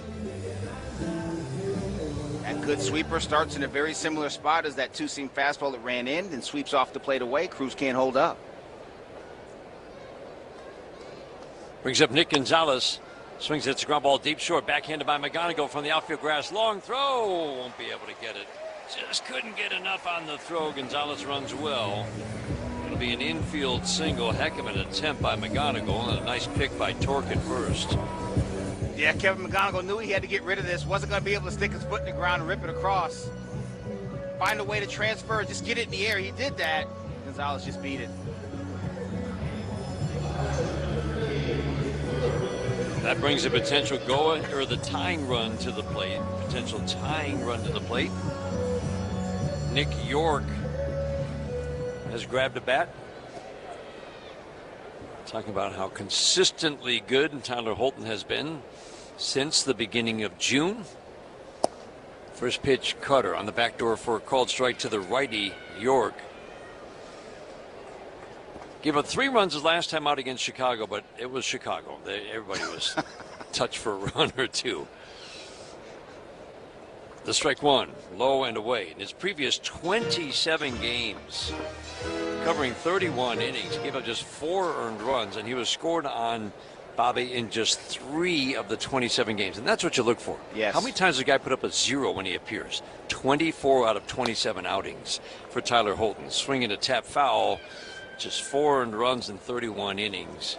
Again, gave up the 3 runs last time out, but that consistency, what we've been watching the last several years, he was a little hittable earlier this year. There's no denying that, but much better of late. 1-2 the count on York. The pitch, soft foul, slices over the netting down the right field line. Still 1-2.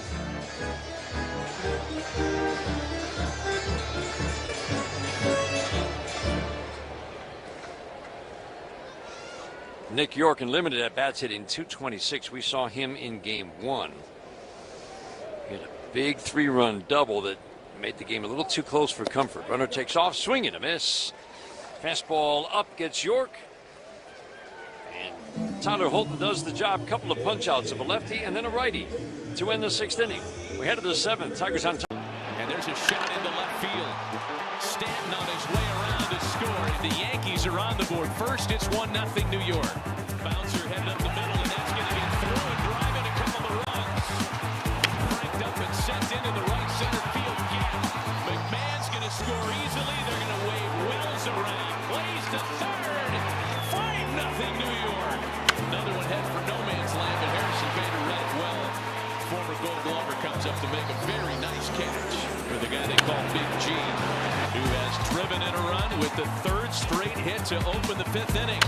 Chopper for Jazz, hot shot, and he makes the catch. That got on there on a line, and he's telling Jose Caballero, did you see that? I could watch Jazz Chisholm play. I mean, he plays with such joy. Only David Cohn, Ron Guidry, and Mel Stottlemyre had opening day starts of 6+ innings with 2 or fewer hits and no runs allowed.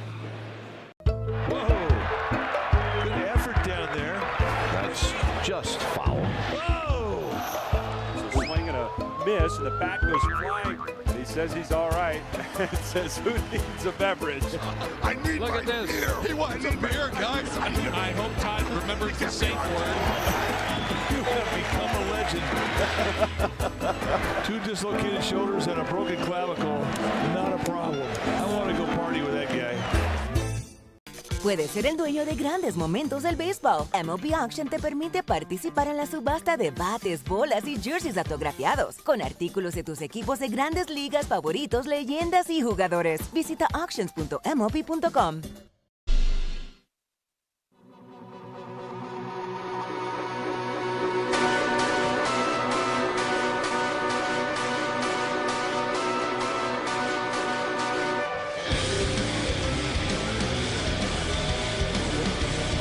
Tigers take a 3-1 lead to the top of the 7th inning. York stays in. He's going to take over at 3rd. Nick York is now at 3rd, and that moves Jared Triolo to shortstop.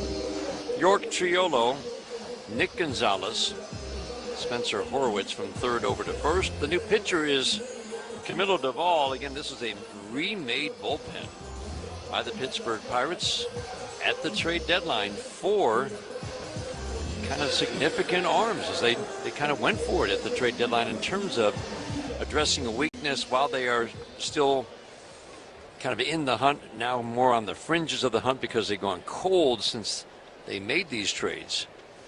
But some good arms added to this bullpen. Max Clark takes sinker away at 97. Yeah, Camilo Doval is one of them, too. It's a power sinker, 98 miles an hour. Throws it about 40% of the time. Slider cutter from a low slot.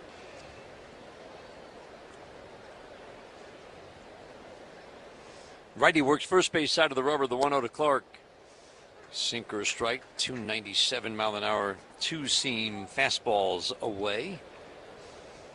Clark 1 for 2 today, popped out his first time up to the pitcher's Skeens. Doubled down the right field line, scored one of the 2 Tiger runs in the 5th inning as the Tigers broke a 1-1 tie and took the 3-1 lead. So we are now in the 7th. Slider under the bat, and Max Clark hooked it foul down the right field line. It's a lot of youth in the lineup these days for the Tigers.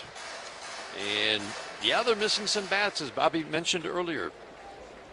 And on a given day, it's 4, sometimes 5 rookies in the lineup. The 1-2, swing and a miss. Slider away. Max Clark, a flat-footed flail at a pretty good pitch to start the 7th inning. And again, Peter Chase with another great note today about the youth in this lineup, Bobby. Tiger hitters 25 years old or younger have combined, yes, led by Kevin McGonigal, but there's a few others who are contributing, like this guy at the plate, Haiyu Lee, have combined for a 785 to be precise, on base plus slugging. Remember, league's down around 720, tick under that. Lee takes a strike, which is the best in the American League for a group of young hitters, 3rd best in the major leagues. They've also hit 275 with some solid power. They're getting production from more than just Kevin McGonigal, and it's been kind of the quiet, interesting story from guys that we weren't expecting to see this year. Whether it's been Valencia, remember Hao-Yu Lee came up and struggled, went down, came back, and he's been terrific since then. Fastball up and away. And for me, it's this guy at the dish right now. Hao-Yu Lee has made huge strides. He's been pretty good defensively. Did have the little throwing miscue. You can't call it an error on the double play last night. But he's been good at second base. He's been good at third base. You can see it. When he came back up, the confidence grew. He stopped trying to not make mistakes and started making plays. 2-1. And takes like that. Slider away, 3-1. And then offensively, you're seeing him get more and more at-bats against right-handed pitching, whether it be in a pinch hitting role or just getting the start against right-handed pitchers. AJ will tell you, you're going to see how I feel about you by the way I use you. He's in there more often than he's not right now. Fastball up. 2 really good takes. Slider that was up and away. Fastball just above the belt. He draws another walk, and we're starting to see that. More walks drawn. He drew 2 in game 1, 2 in this game. He's reached all 3 times today after reaching all 5 times in game 1. You start banging stuff around the yard, Dan, the next thing you know, they're picking on edges, and you get your walks. That's how they come. Brings up Colt Keith. Fastball up and away. Davis came up ready to fire, but Lee goes back to first. Ball 1 on Keith with his now 58 hits. Hao-Yu Lee has set the major league record for hits in a season by a Taiwanese player. 1-0. Sinker, everyone at 97. On the outside edge for a called strike 1. 3-1 Tigers are in the 7th inning. 7th inning is brought to you by Snethkamp Chrysler Dodge Jeep Ram. The Snethkamp Automotive family is celebrating 100 years in 4 great Michigan locations. 1-1. Fastball misses again, not by much. 2-1, the count on Keith. Yeah, Duvall has a walk in his game. We already saw it with Hao-Yu Lee. It's powerful stuff, explosive stuff, but oftentimes out of the zone. Zone him up and bust him right here. 2-1. Cutter. Hard cutter, 96. Gets the called strike, 2-2. Keith is challenging. And he is correct. It's instead of 2-2. It's 3-1.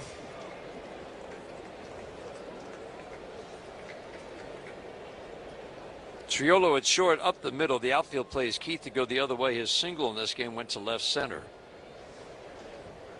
Waiting on a 3-1 pitch on the way. Swinging line shot up the middle. Glove by Triolo. Flips to Gonzalez. Steps on second. Throws to first, and he threw it in the camera well. Keith will go down to second base. Nice play by Triolo on a scorcher up the middle. And then the bad throw by Gonzalez, who has had his struggles defensively this year. Yeah, that was a sinker away from Colt Keith. Did a nice job. Laid wood to that one. 102 off the bat. 1 hop. Triolo throws a leather at it. I think it kind of surprised him, too. Ends up in his glove. Nice backhand flip to Nick Gonzalez. Gonzalez fading away from first base. Just uncorked one into the Tiger dugout. Error gets Keith to second in scoring position for Gleyber Torres, who hits a ground ball softly to third. Big high chop for York. He'll flip it over to Horwitz at first for the 3rd out. Torres now 1 for 3 for the day, plus a walk. Tigers threaten, do not score. 7th. It is gone! Second home run of the night for Miguel Vargas. 4 hits tonight. He was a triple shy of the cycle, but a home run in my world's better than a triple. There's a ground ball the other way. Mason Wynn with a dive. Can he throw it? What a play! How did he do that? I don't know. I put about 5 stars by that one. It was that good. I don't have enough ink in my pen. He was awfully impressive. It was just the fastball early to get the punch out. 7 innings, 4 hits, 8 Ks, and not 1 walk. Domination. Outstanding yet again. What a performance by Brandon Pfaadt. 7 shutout with 7 strikeouts and no walks here in Atlanta. He looks like he didn't even sweat out there. Executed every pitch. Hammered to left. The ball is out of here. train tracks, and the Astros walk off the Mariners. They win it 10-7 in 10. Puedes ser el dueño de grandes momentos del béisbol. MLB Auction te permite participar en la subasta de bates, bolas y jerseys autografiados, con artículos de tus equipos de grandes ligas favoritos, leyendas y jugadores. Visita auctions.mlb.com.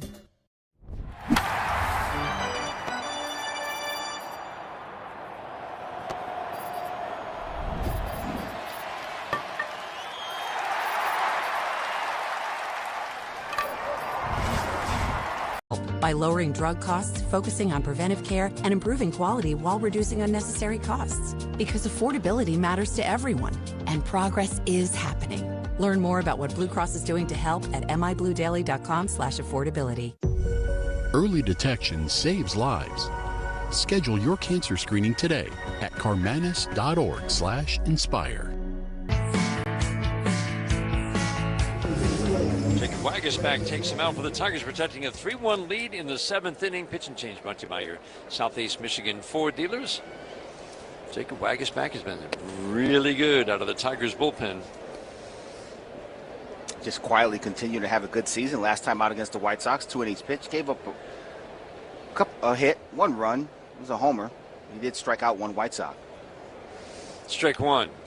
Fastball up, fouled straight back. We were just talking in that Chicago series about how that fastball, that 92-93, because of his extension and how he uses it up, can get a lot of swing and miss. And then Miguel Vargas hit one about shoulder high out. And we looked at each other like, how did that happen? Breaking ball low and away, 1-2 on Jared Triolo. Still, I remember looking at that. Even went home that night, looked at that. I was like, how did he get to this pitch? You're like, you kidding me? You're like, come on. The 1-2. Changeup pulled down and away. So, pitch to contact pitcher to have success, and he's had a lot of success as a pitch to contact pitcher, you have to do several things well. And Jacob Waguespack is doing a lot of things well. 2-2. Swinging a slicing foul out of play. It's almost half the balls in play on the ground. So he's a ground ball guy, and the contact against him, the hard hit rate is low, as in really low. So he's missing barrels. Nobody's squaring him up very often other than Vargas, who apparently couldn't miss anything in that series in Detroit. 2-2, line drive right to third. There's a good swing and a cutter, but a line out right to Ha-Yu Lee for the first out here in the 7th. But truly, Bobby, we haven't seen many of those. And then the most important part of the whole equation is when they do hit it hard, make sure there's a Ha-Yu Lee there, okay? That's it. Just make sure you guys stand here. I'm going to let them hit it hard to you. No, but in all seriousness, I mean, if like you said, if you're going to be that guy, there's certain things you have to do. You got to be able to control bat speed. Make sure the hard hit rate is low, and average exit velocity, big deal. He's done a great job controlling all of those things. Average exit velocity, low hard hit rates can tell you a lot about a pitcher. Reliever, starter. Davis swings and misses at a fastball. It's one of the things that Drew Summers is doing very well. Very soft contact against Summers with swing and miss. That's a good combination. Curveball low, 1-1 on Henry Davis. 3-1 Tigers are in the 7th inning. Waguespack, big righty, works over on the first base side of the rubber. 6'6" righty, delivers a 1-1. Cutter low. Davis has been on twice today, hit by a pitch and a walk. Job started. Holton got the last 2 outs last inning with a couple of strikeouts.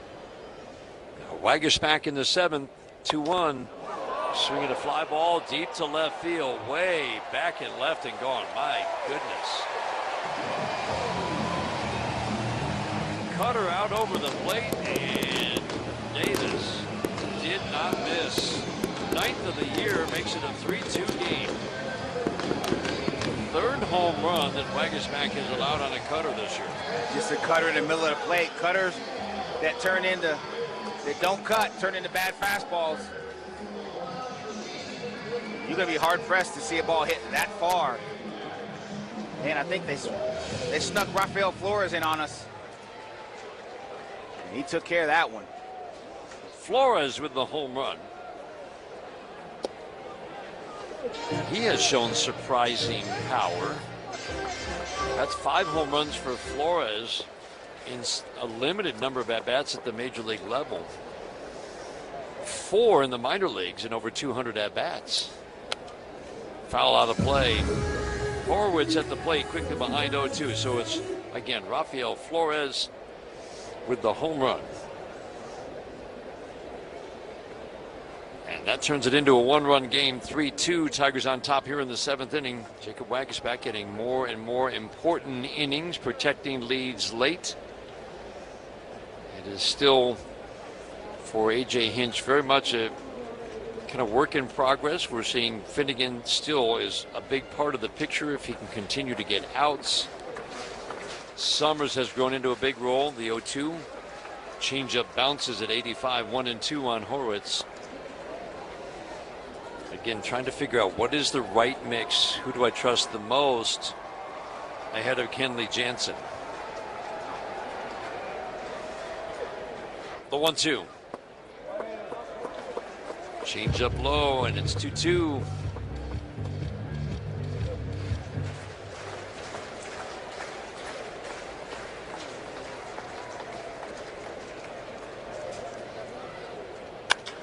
Fly ball to center field. Clark is tracking it. He'll go back to his right toward the Bermuda Triangle. Makes the catch, the 410. Deepest left center. Good swing for Horwitz. Clark tracks it down.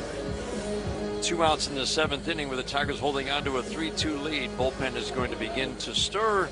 And we're going to have a pitching change. Well, we certainly served it up over the plate. This is a burger fit for a home run king, the 99 burger in honor of Aaron Judge. They sell a bazillion of these at Yankee Stadium. It looks pretty good. I feel like we passed the test. What about you? I think so. Over comes Ewing, dives, and he made the catch! Oh, wow! Psychopathic play by A.J. Ewing. And Reynolds robs another. He's done it again. Ward is at the wall. Taylor Ward makes the catch. He might have brought that back. Robert going back at the wall. He jumps and he makes the catch, crashing into the wall. Long run Simpson. Does he have a play? He's into foul ground and he slides and he made the catch. To the wall. He's got it. What a catch. Sliding stop at short. Jimenez spins on a pop-up, throws the first on a bounce for the out. What a play by Andres Jimenez. O'Neal coming on with the dive, and he got it. Bowen coming in, and he makes the catch. Simeon gets turned around and makes the catch. A near 360. Nunez gloves it, takes him into shallow right field. He sets and fires to get Bush. Another sparkling play by Nasim Nunez.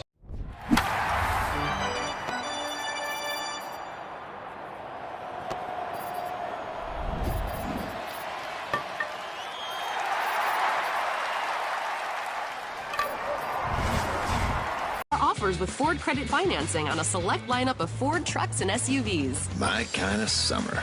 For APR offer information, visit Ford.com or your local Ford dealer. For J.D. Power 2026 U.S. Initial Quality Study Award information, visit jdpower.com/awards. Awards based on 2026 model year.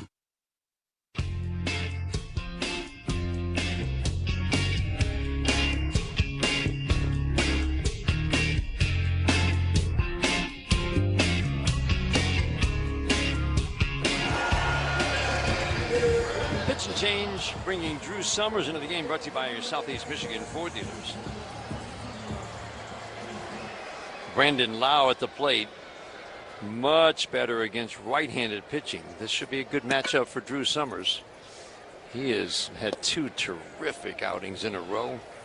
Lowe takes a pitch low and away. Just dominant stuff his last 2 times out. Yes, especially last time out, game 1 of this series against these Pirates. Hitting in 2/3, 3 tickets handed out. He was very good the other night.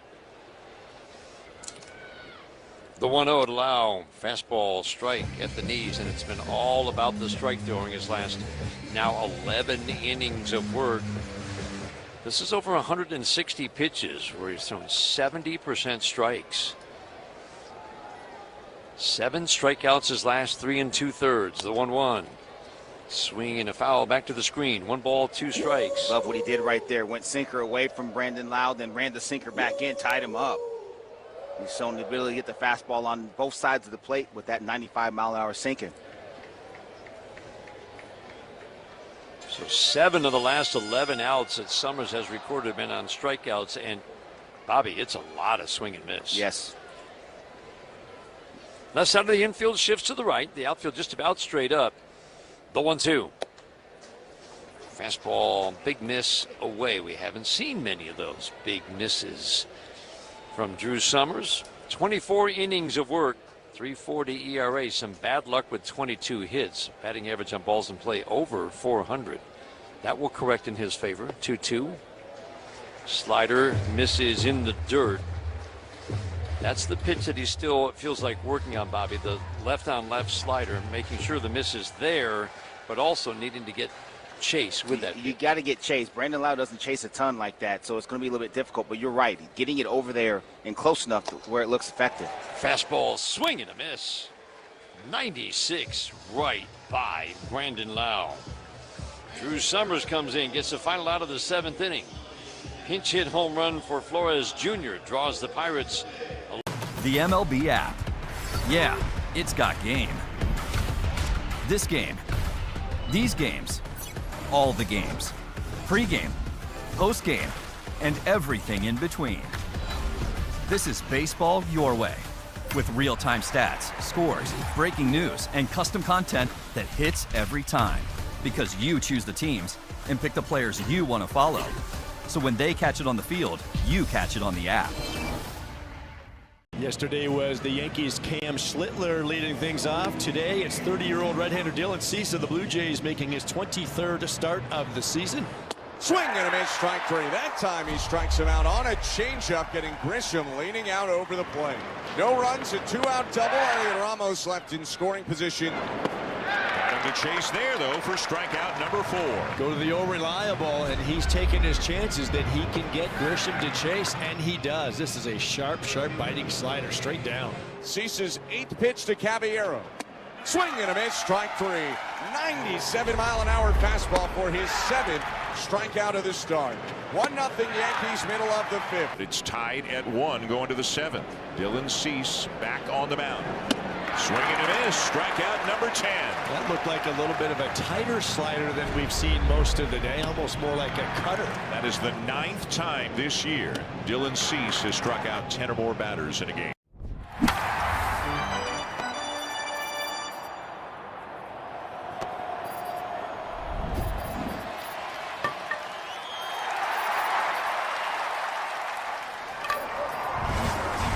Detroit Tigers Radio. 8th inning is brought to you by Varsity Ford. Visit Varsity Ford in Ann Arbor. Luke Weaver, one of the 4 relievers picked up at the trade deadline for Pittsburgh, takes over on the mound. We've seen him in a Yankees uniform in recent years. He's quite talented. With the Mets earlier this year, put up a 1.80 ERA, and then traded to the Pirates at the trade deadline. Only 3 innings of work so far. He's given up 3 runs on 5 hits, but he's having another excellent season. First pitch to Kevin McGonigal, tap foul, kicks off to the right side. Strike 1 on McGonigal. Overall, the 46th appearance of the year for Weaver with a 2.30 ERA. He's been very good again. Returned to form like 2 years ago in 24, but 4-seam fastball, changeup, cutter. A little bit of a hitch and a little deception in that delivery, and that ball gets on you very quickly. The strike 1. Fastball up and away. Really, his breakthrough season was with the Yankees in 2024 at age 30. Strikes again. The 30-year-old reliever that figures something out. It's amazing. 1-1, swinging a foul every year. Some guy in his 30s is going to be part of a good bullpen. Would have no track record of success at the major league and then all of a sudden he puts up a 7-3 with a 289. Yeah, I remember you look on your face. You were texting your buddies like, "Hey, what is going on here?" 84 innings pitched with 103 tickets in a Bugs Bunny changeup. It was ridiculous that year. 1-2, swinging a foul out of play. And last year, even though the ERA went up, Bobby, it was still Low walks, high strikeouts. It's just a few more home runs went out. And it's funny because you do remember that I texted a buddy of mine who works in the New York Yankees organization. I go, what did you do to Luke Weaver? And all he sent was a gift back that was a wizard sprinkling fairy dust on something. The 1-2 away. And that's the beauty of, I think, the technology, because and sometimes it's just flat out credit to the pitcher, whoever we're talking about in their 30s, who's having a breakthrough season at 30, just the perseverance. Yeah. Maybe using the technology to figure out a new pitch or a new shape or something that can help his repertoire of pitches. McGonigal fouls it out of play. He's 1 for 2 with a sacrifice fly and an RBI double today. 3, 4, 5 hitters for the Tigers against Luke Weaver. And the willingness, Dan, to be like, listen, I'm getting ready to turn 30 or I'm 30-something, and I've had a decent career. I've been in the big leagues. That's an accomplishment in and of itself, but there's more in there. So what can I do different? And to your point, how can I leverage technology to figure out what that is? Starter turned reliever, 2-2, and swinging line drive down the right field line, foul. And about 6 feet foul in the end. McGonigal will see at least 8 pitches in this trip to the plate. The Bugs Bunny changeup, such a good description. Oh. Like, how's anybody hitting this guy? Well, the answer in 2024 was nobody really was. They didn't. No. Hit 176 against a guy who'd had, well, he was mostly a starter. Hadn't had a ton of success, very little, certainly in recent years, before the breakthrough season as a reliever in 2024. 2-2. Low, not by much. Flores Jr. now behind the plate.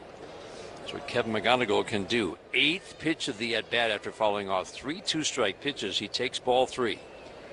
77 walks, 77 strikeouts for Kevin McGonigal. I didn't go back and look, but I'm pretty sure that he has had more walks than strikeouts all season since game 1. Yeah.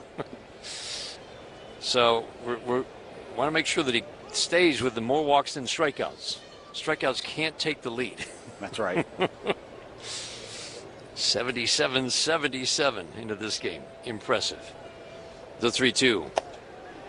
Got him for a called third. Strikeouts for the moment will take the lead. As we said the other day, only 3 players in the American League with more walks and strikeouts, and in the Cleveland series, they were all in that game.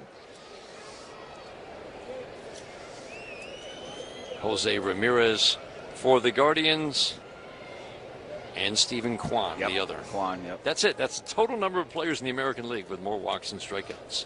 McGonigal, strikeout number 78, takes a called third to start the 8th inning. 3-2 Tigers. Change up low and in. Swing and a miss. Dylan Dingler's 0 for 3 today. 1 for 8 in the series. Hit a ball really hard, and that's really what we're looking for right now. Just a good hard contact in his second at bat. A line out to left field. The strike 1. Cutter misses down in the strike zone. Off day tomorrow. 3 with Kansas City over the weekend for the Tigers. Royals team that again has a winning record at home. Melton, Anderson, and Framber Valdez on the mound for the Tigers in the 3 games. 1-1 up and in. Dingler pulls the hands in, backs away. 2-1. Outfield deep, normal depth. They play Dingler to pull just slightly, pretty much straight up. Gonzalez at second, shades up the middle. Full windup for Weaver, the 2-1. Soft ground ball fouled on the third base line. He's got an interesting delivery over on that first base side. Looks like it's just going to be a normal windup. And then he lifts the left leg and does the thing that you see from Japanese pitchers a lot. Little hesitation. Yeah, a little hesitation. And then with that leg lift, it's a straight leg lift. He doesn't really lift it off the ground, just kind of glides forward at you. And you would think he's a guy with big extension. He's not. Only 6'1", really on below average extension, but that stuff works the way he's got it going.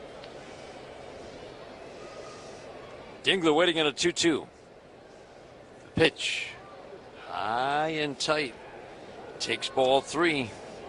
Kyle Finnegan getting loose in the Tigers bullpen. Final line for Jackson Jobe is brought to you by Figer Law.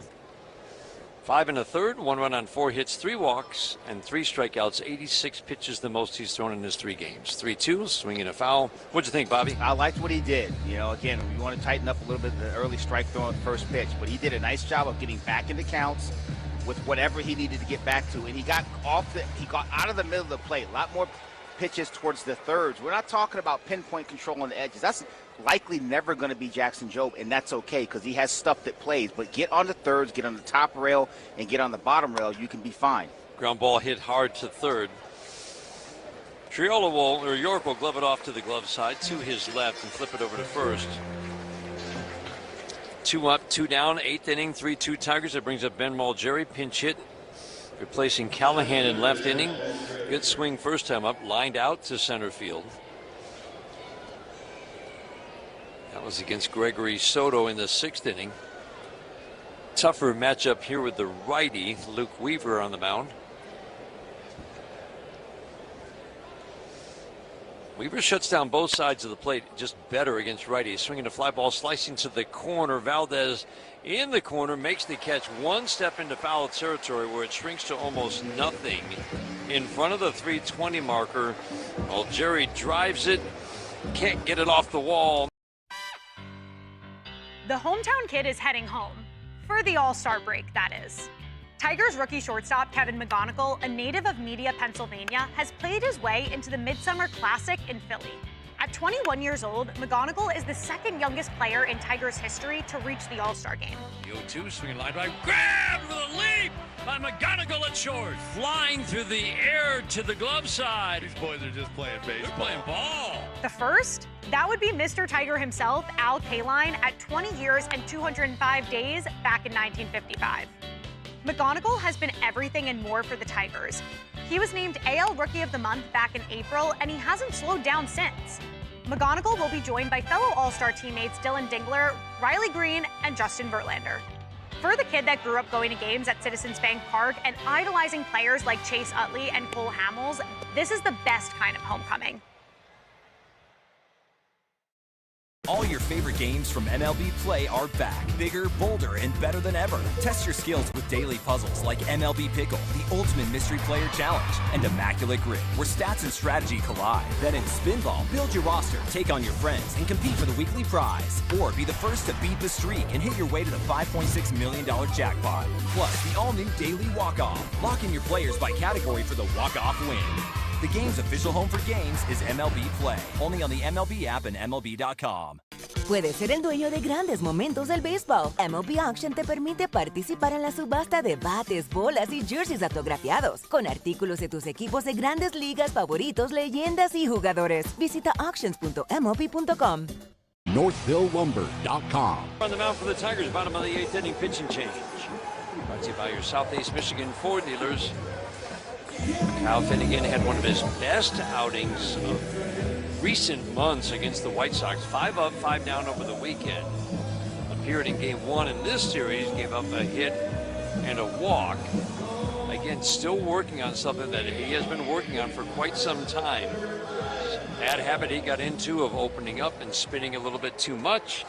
Trying to remain more closed and actually stepping more toward the third base side in his delivery. And it's still a work in progress. But he is hoping it's going to be a game changer for him in what has been an inconsistent season. Reynolds takes a sweeping breaking ball, the slider in, ball 1. We'll say it again. Important arm for the Tigers at the back end. 1-0. Fastball misses in. 2-0. 95 miles an hour with that fastball right there. Usually sits around 96. Simple arsenal, forcing fastball to try to ride at the top of the zone, occasionally throw it down to make that split and slider work off of it. Swinging a line drive to left field. Malgeri will come in, slide, and make the catch. Oh, man. As he went to the ground, he had to reach to his right to backhand a sinking sizzler off the bat of Reynolds, 1 out in the 8th. That's one of the hardest plays you're going to get in left field or right field for that matter. That opposite-handed, left-handed slice ball, it's coming right at you, but it's also got that fading action away towards the left field line. It doesn't have to be a thing of beauty. It just has to be effective, and ended up in the glove of Ben Malgeri. And that's the pitch we will continue to really keep an eye on. Fastball 97 low and away to Esmeralda Valdez, because that's the pitch that's been hit the hardest this year. That's the pitch that he's hoping will be better. hiding the ball better, a little more deception in his delivery with the changes that he has made. At least that is the hope. Splitter called strike. The splitter has not been hit this year. It was actually the pitch that changed everything for him early after the trade last year, but became, in the end, late September into October, his most hittable pitch. The 1-1. Swinging a tap foul right at home plate. So the splitter's been good. The slider's been a weapon. And the fastball, because of, really, it's mostly about location, Bobby. Fastball's been hit. There's too many of them in the middle of the plate, Dan. Again, his fastball works at the top rail. The problem with that is if you get it a ball 2 balls down, now it's prime hitting. Valdez behind 1-2. A lot of swing and miss in this bat. The 1-2 pitch. Swing and a miss. There it is. Fastball up to get the swing and miss. Strikeout at 97 miles an hour. 2 outs, 8th inning, 3-2 Tigers. Let's pause for station identification on the Detroit Tigers Radio Network.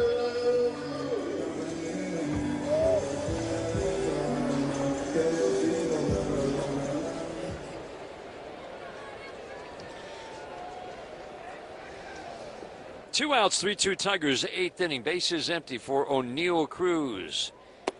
First pitch splitter, perfect outside edge, called strike 1. Hardest working players brought to you by Carhartt, proud to support Detroit Tigers baseball and all the hard-working people who make it possible. I'm going with Ha-Yu Lee, who's reached 8 straight times in his 2 starts. He did have a pinch hit appearance yesterday and did not reach, but in 2 starts, 8 times to the plate, and he has been on all 8 times. Totally agree. Getting a start against the right-hander, hitting in a 9-hole, did a nice job at the bottom. Reached twice with a base hit and a walk against Paul Skeens. The 1-1 to Cruz. Splitter down, 2-1. This copyrighted broadcast presented by authority of the Detroit Tigers may not be reproduced or retransmitted in any form, and the accounts and descriptions of this particular game may not be disseminated without the express written consent of the Detroit Tigers. Left side of the infield shifts to the right, the outfield deep, 2-1. Splitter again, outside, 3-1. Lee is basically where the hole would normally be between short and third, with McGonigal up the middle. Outfield shifts to the left just a few steps on this lefty. Spreads out and he's slightly flexed. 3-1, high and tight. Fastball missed, up and in. 2-out walk for Cruz, and boy, we have seen walks. Not today, but in recent games, Bobby, really come back to bite the Tigers. 3 different times we saw walks ahead of a home run very next batter. Last 12 walks. The last 3 games against the White Sox and Pirates. 6 of those walks, 6 of the base runners who walked came around to score. Fastball high and tight on Gonzalez. Hopefully this walk doesn't do any harm for Kyle Finnegan. Nick Gonzalez is 2 for 3 today. Torres at second base, up the middle. The outfield shifts to the right on Nick Gonzalez. Good bat to ball skills, hitting .308. Cruz takes off, pitch low, throw it on to second base. Won't be in time. He got a really good jump off Kyle Finnegan. No chance for Dylan Dingler. Didn't get a chance to say it. You better keep an eye on O'Neill Cruz. He is a huge human. 6'7", but he is very quick, and his strides are ridiculously long. 22nd stolen base for him on the season. Still better keep an eye on him, too. At second base, even with 2 outs. Big pitch for Kyle Finnegan. The 2-0. Check swing. Foul tip to the glove of Dylan Dingler. That might have been a called strike anyway. Talk about the importance of holding runners if you're going to be a late inning leverage reliever for manager A.J. Hinch. That's the 10th steal allowed by Kyle Finnegan this year. 2-1. Low and in, and it's 3-1 on Nick Gonzalez. Guy who does not walk. The Tigers have already walked him twice in this series. But if this pitch is close, he should be swinging. Deep in the right-handed batter's box, open stance. Cocks the bat high over the right shoulder, and the 3-1 from Finnegan. Swing and a miss. Breaks out the slider, 3-2. I like that right there. Doesn't throw that slider a ton. Increased its usage throughout the year, still only 15%. But the ones he throws are to right-handed hitters. That's another one right there. Max Clark in center, shades over toward right center. That brings McKinstry in right. In and toward the line. Gonzalez waiting on a 3-2 on the way. High and tight, almost hit it. Back-to-back walks with 2 outs in the 8th inning. Chris Fetter, Tigers pitching coach, will make his way out to the mound. Finnegan to the back of the mound, picks up the rosin bag, slams it down in frustration.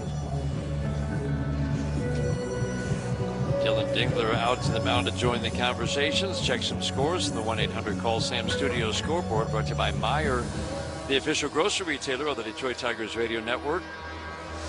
Mets at Citi Field lead San Diego 2-1. That game is in the 7th inning. Wild card right now in the National League. Cubs, Philadelphia, San Diego hold the 3 wild card spots. Cubs with the big lead over the Phillies and the Padres. Arizona 2 back, St. Louis 3 back in the race for the final playoff spot.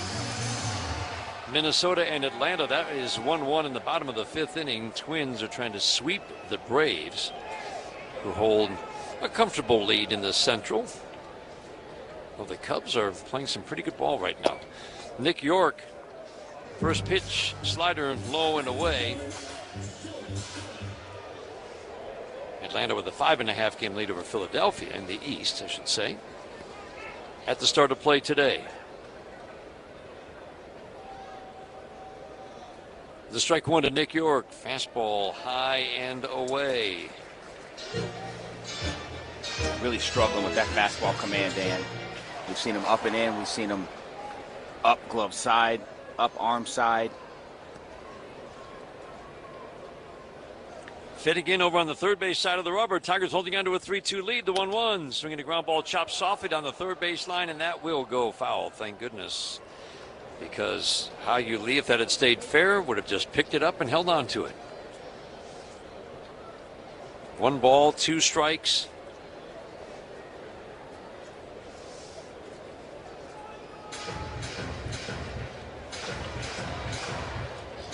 York came in pinch hitting, struck out in the 6th inning. And a tough year for him at the plate. Can Kyle Finnegan finish him off right here? 220 with no power in his 80 at-bats. Doesn't strike out a lot. Waiting on the 1-2 on the way. Swinging a high fly ball left field. And Mulgeri waving his arms will come in some more, make the catch. York flies out. Couple of walks with 2 outs, a jam for Finnegan of his own making, and he gets out of it with a routine fly ball.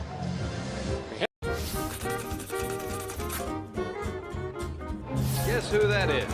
Roger McDowell. Check him out. He has his uniform on upside down with the shoes on the hand, and it looks like he's walking on his hands. Has his cap hanging down. That's supposed to be his head. Well, the Mets really trying to turn it around. They do, however, trail in this ball game 4-0. I love that. The first thing people realize is the history of Montgomery, and that history is real. So while that history is in the past, it also helps us move forward in a positive way. Just like a lot of other of the 120 minor league teams, the baseball is not what we do, right? The Tampa Bay Rays do a phenomenal job of sending amazing athletes here, and we let them handle the baseball, and we handle everything outside the line. The MLB app. Yeah, it's got game. This game, these games, all the games. Pre-game, post-game, and everything in between. This is baseball your way. With real-time stats, scores, breaking news, and custom content that hits every time. Because you choose the teams and pick the players you want to follow. So when they catch it on the field, you catch it on the app.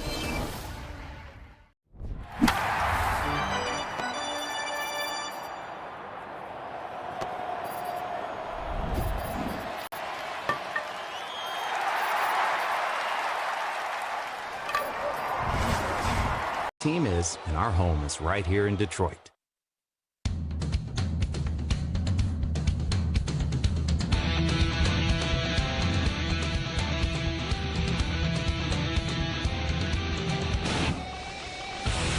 Ninth inning, 3-2 Tigers. McKinstry will lead on. Torkelson and line drive foul down the left field line, and Clark to follow. Not an easy at bat for a lefty. Mason Montgomery is on the mound. Pitching change brought to you by the Sam Bernstein Law Firm. We saw him last night, and it was a wow. It's been a process to get Montgomery to this point, but it's the improved strike throwing. And it's more than just the improved strike throwing. The strike throwing is about the same as last year, but it's fewer walks. He's not walking as many. He's cut his walks while maintaining 100-mile-an-hour velocity and a lot of swing and miss. The 1-1. Swinging a foul over the screen, and you're on defense right from the start of the at-bat. And I tell you what, I don't know where you go to buy one of these guys, but we need to go there and find a couple, 3 of them, because this stuff was really good last night. Impressive fastball, upper 90s, will touch 100, 4-seam fastball, slider, curve, 2-seamer. 1-2, soft ground ball, just foul. He almost tucked it inside third.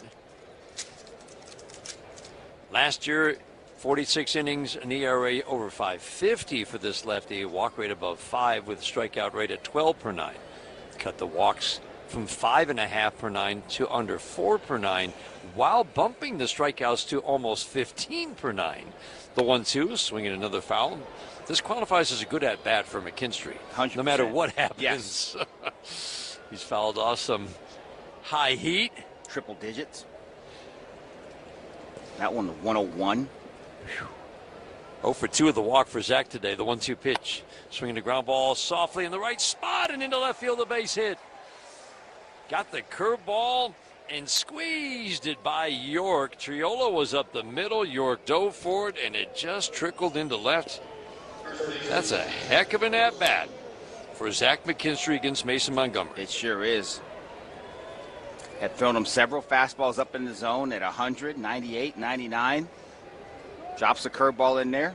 Zach McKinstry just massages that through the left side. It's a knock, baby. Fastball to Torque. Misses the mark, ball 1. To give you an idea of what an accomplishment that is for Zach McKinstry, lefties were 6 for 62 in their at-bats against Montgomery this year. The 1-0. Torque takes a 99-mile-an-hour 2-seamer for ball 2. 0 for 3 for Torque. He's been a pretty good stretch of late, making a lot of contact. As he said, not trying to do too much with the fastball.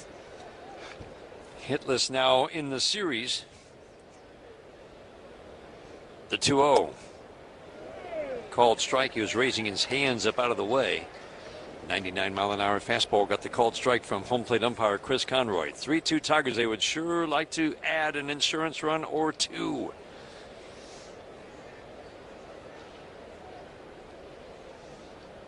The 2-1.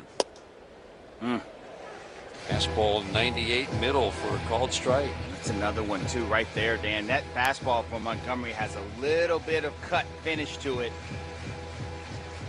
Sometimes guys just get around it. 98 with a little cut to it. That's tough to get on. The 2-2. McKinstry takes off, swinging a foul to the screen. That's a heck of a send with this guy on the mound. I like it. Yeah, I do too, because he's not that. Henry Davis throws very well too, but he's not that quick to the plate. It's a big leg kick. He turns quite a bit of ways from home plate. When that left foot crosses the rubber, you can go ahead and take off. Zach McKinstry had a pretty good jump right there. Keep an eye on him as he edges off again. Torque waiting. Another 2-2. On the way. McKinstry doesn't go. Fastball up. 3-2. See if he goes this time. Max Clark is waiting on deck. 3 runs on 6 hits for the Tigers. 2 runs on 6 hits. 1 error for the Pirates. Tigers have left 5 on base. The Pirates have left 8. Rubber game of this 3-game series. Tigers 3 outs away from another road series win. 3-2 before the pitch. A flip to first to drive McKinstry back. Anthony Sanders, fine first base coach for the Tigers. over, whispering in his right ear before he goes back. Middle of the infield, Triolo and Gonzalez in double play depth. Another flip over to first. Zach goes back standing up. It's not always an automatic go after 2 throws over in the same at-bat, but that might be the green light now for McKinstry to take off. He does not. 3-2, swing and a miss. And that's why you don't send him right there. Yep. McKinstry got a really short lead and bluffed going before the pitch delivered home. We know Torque can strike out on occasion. That was a high fastball, especially from a high-octane guy. If he swings through that one, he takes off right there. That'd probably be an easy strike him out, throw him out. Brings up Max Clark. Shows bunt. Tries to bunt his way on, misses. 99-mile-an-hour fastball. Pirates looking for the bunt. York, Horwitz at the corners. In, middle of the infield back. Horwitz holding with McKinstry at first. York onto the grass at third. The strike one. Swinging a shot past the drawn-in infield. Past York into left field. McKinstry will turn and hold at second base. How about the lefties in this inning? Max Clark, sharp single past the tight third baseman in. York, runners at first and second, 1 out. You want to know why you got to show bunt every once in a while? You draw the infield in, draw that third baseman in, change the angles. That ball was hit fairly hard, 99 off the bat, so that ball was well hit. But any range you have is cut down exponentially the closer you move the home plate. And that's all Max Clark needed to squeeze that through the left side right there, right past York at third base.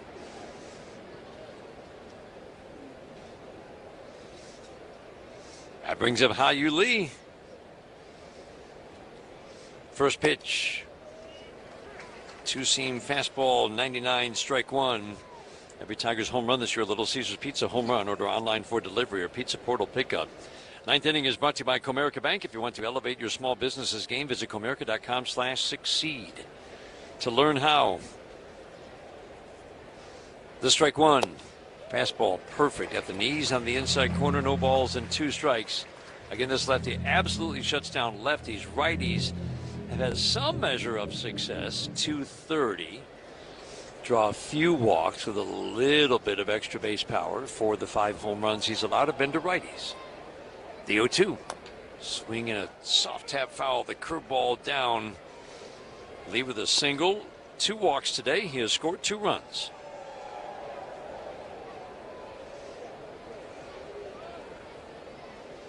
Cruz in center, shades a few steps toward right center.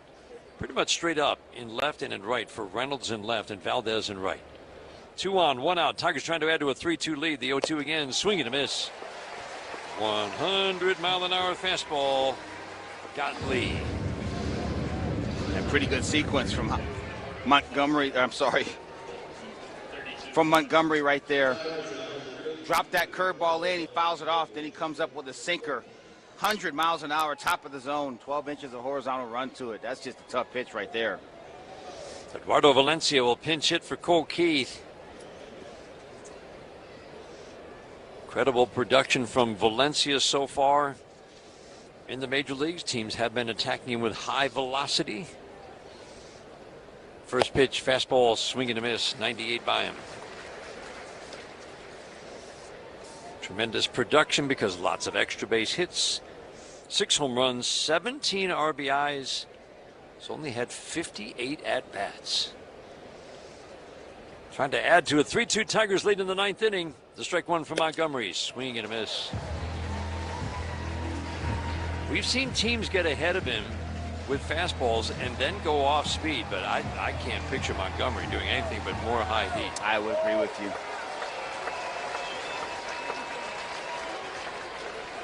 Montgomery sets. Checks McKinstry at second. The 0-2. Swing and a foul. That's a good foul. It's a very good foul. 100-mile-an-hour sinker up in the zone, running away from him.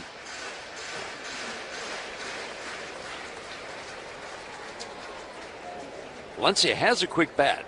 And again, he's just going to be adjusting to the high-end velocity, which you don't see at AAA at the major league level. The 0-2 again.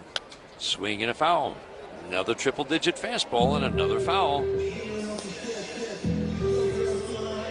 Nice job by Valencia. Those swings are noticeably shorter than the last two. He's just trying to find a way to put something in play here with 2 strikes. He asks and gets time from the home plate umpire, Chris Conroy. This is where we've seen teams go off speed, and then it seems like Valencia's on everything off speed. Let's see what Montgomery does. Picture another fastball. The 0-2, fastball up. The last 3 have all been 100. 5th pitch of the at-bat is ball 1.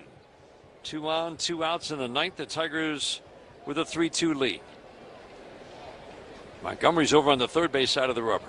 Lefty sets, holds a glove at the belt, the 1-2. Check swing, did he go? He did not. Throw to first base behind Max Clark, goes into right field. Flores was trying to get it to Horwitz to pick off Clark at first base, and he threw it right down the right field line. Runners advance to second and third. It's a 2-2 count on Valencia. It's like he was appealing down to first base. Horwitz snuck in behind him. And if that throws on the bag, he might be dead to rights. Instead, he throws a scud down there, ends up in right field. That was a very odd play. Very. Because Flores, like you said, was pointing. He wanted the appeal, and then he's like, oh, look, my first baseman's cutting behind Clark. Ground ball to the right side, backhanded by Horwitz. He'll flip it to Montgomery, covering first in the end. The throwing error does no harm. Valencia battles, but grounds out on the 7th pitch of the at-bat to end the top of the 9th inning. Tigers strand 2 in scoring position. We head to the bottom of the 9th inning. Tigers with a 3-2. The MLB app. Yeah, it's got game. This game. These games. All the games. Pre-game, post-game, and everything in between. This is baseball your way. With real-time stats, scores, breaking news, and custom content that hits every time. Because you choose the teams and pick the players you want to follow. So when they catch it on the field, you catch it on the app.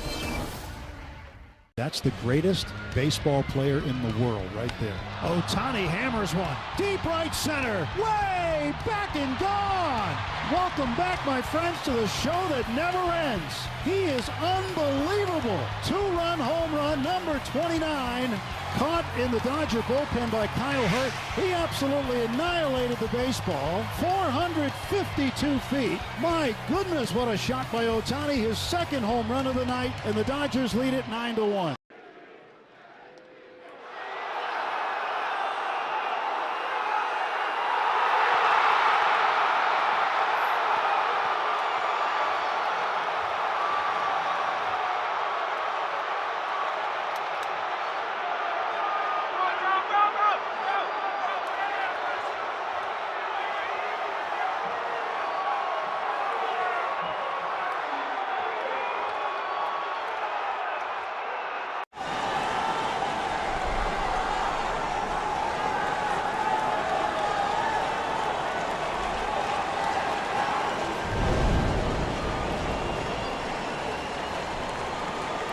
Kenley Jansen takes over on the mound.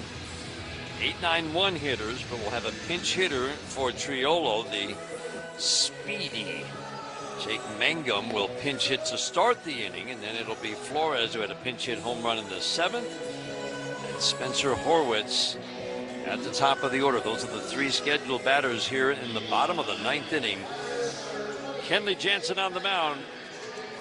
He can give you a little scare in the walk department, but generally, Bobby, he has been very good now for over, well, a month and a half now. He is. Came in the other night, first inning, or the first night of this series, got the save, 1 inning pitch, 2 strikeouts. Arsenal's pretty simple. Cutter, slider, sinker. Boatload of cutters. Last 2 outings have both been 6 up, 6 down. Tigers pinch in at the corners with Mangum at the plate. Mangum, a lefty, swings and fouls it out of play. Down the third base line.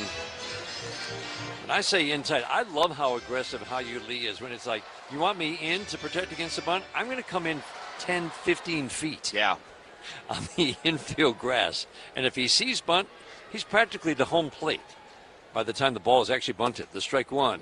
Backdoor cutter. No balls and 2 strikes on Jake Mangum. I mean, Dan, we know the bases are 90 feet from each other, and so 90 feet from that third base. I mean, he's playing at 78, 80 feet maybe.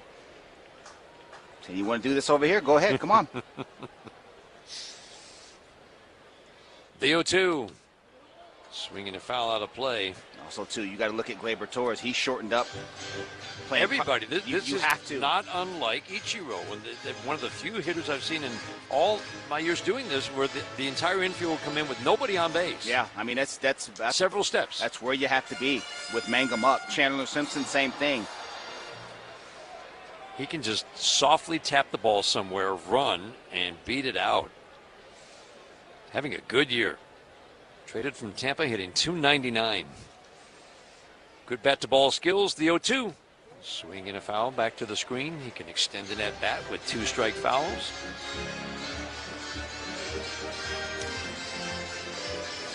Chandler Simpson's emergence down there in Tampa is the reason they decided they could move on from Jake Mangum. But could you imagine those two at the top of the lineup down there? Whew. 2 of the fastest players in the game. Again, the 0-2 from Kenley Jansen. Swing and a miss. He got him. Cutter at 95 above the belt. You got to love that. Again, that 95, that's nice to see, too, from Kenley Jansen.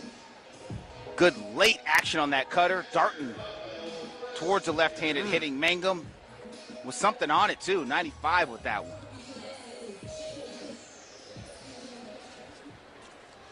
Rafael Flores Jr. doing the catching now after he hit a pinch hit home run in the 7th inning. First pitch cutter on the inside corner. Backed up a little bit. Called strike 1. Lefties, righties. Kenley Jansen actually has done an incredible job shutting down left-handed batters. But they've hit him for some power. Swing and a miss. Cutter up and in. We're definitely seeing more swing and miss from Kenley Jansen. Yeah. Going back to the beginning of July. 2 runs on 6 hits and 13 innings of work. There are 9 walks in there in 13 innings, but also 16 strikeouts. And again, good amount of swing and miss. Works over on the third base side of the rubber. Kind of winds up into the set. Delivers the 0-2. Foul back to the screen. It is a unique big turning of the shoulders, and then he kind of waggles and then sets and holds the glove high and away from the right shoulder.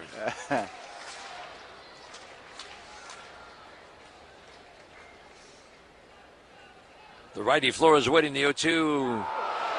Swinging a fly ball, left field, hooking by the foul pole. Gone.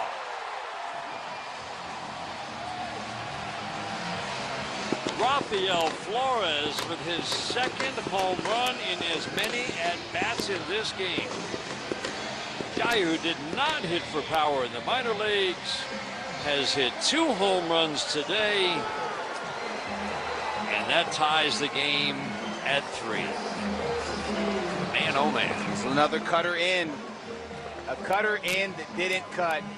Sitting there on the inside third. As soon as Kenley Jansen let it go, Rafael Flores, you see those hips open. He was trying to get to it, and he got the barrel to it and kept it fair. First home run that Jansen has given up since the end of June. It was a big problem early. 5 allowed in his first 20 innings of work, none in his last 13. It has been a problem for Tigers pitchers all year long. That was on an 0-2 pitch, and it was crushed. The only question was, would it stay fair? And it did. Dingler out to the mound to talk with Kenley Jansen.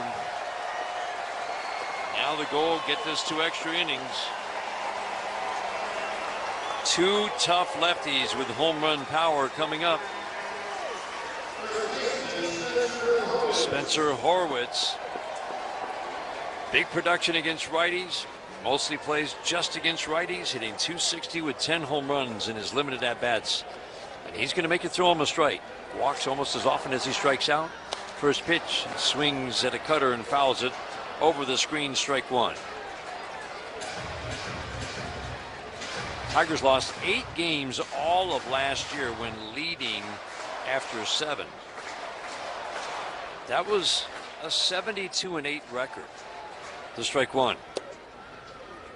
Fastball down and in, misses the mark, 1-1. This year they have lost 11 times when leading after 7, and it has largely been because of home runs allowed late. Horowitz waiting, the 1-1. Cutter, big miss, in.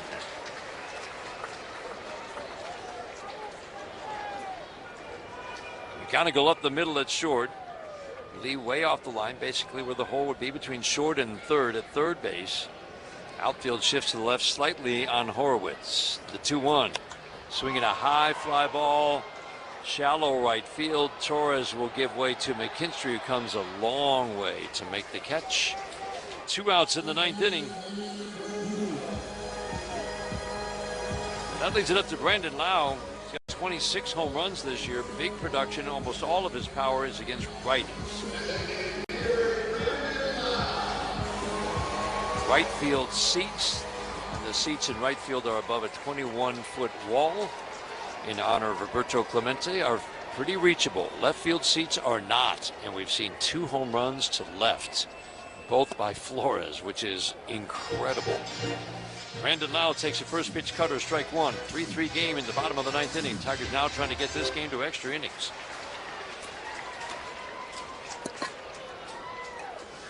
Jansen over on the third base side. From the stretch, the strike 1. Sinker misses low and in. 1 ball, 1 strike. Yeah, it's a little counterintuitive though, Dana. You probably want to attack low in with that cutter. If you're going to go away, you've got to be that sinker like they just did right there. They didn't get it there, but that's where you're going to go. The 1-1. Cutter away. That was actually the slider away. Very similar shape to the cutter. It's got a little bigger bend. It's a little slower, 1 and 2. And the reason I say that is it's going to be extremely difficult if you execute the cutter the way you want to in for him to hit it and keep it fair. Away from him is a little bit different proposition.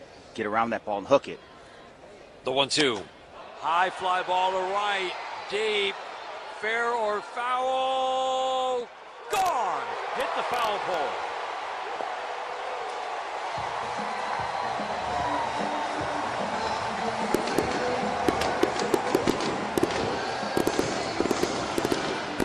Jansen gives up 2 home runs in the bottom of the 9th inning.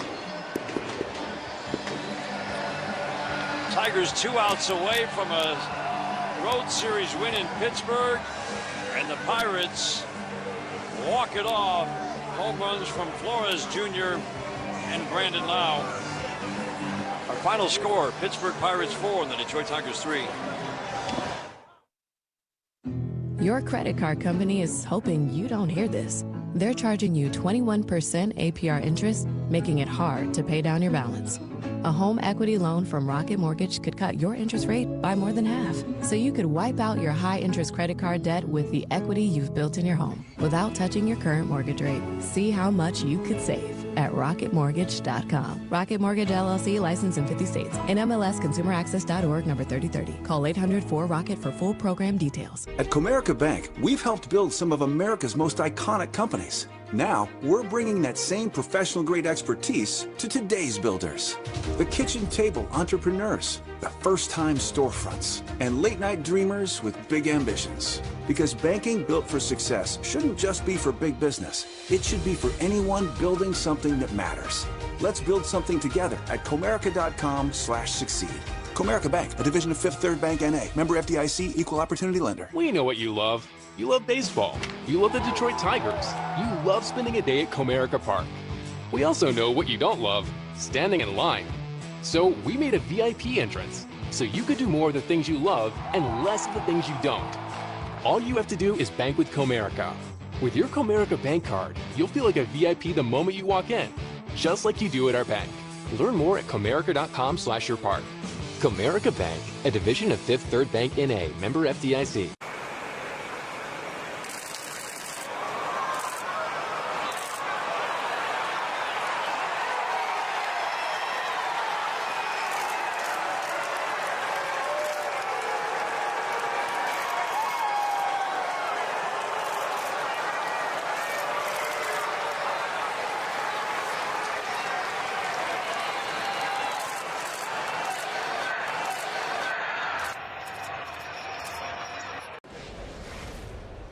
What a performance by Sonny Gray tonight.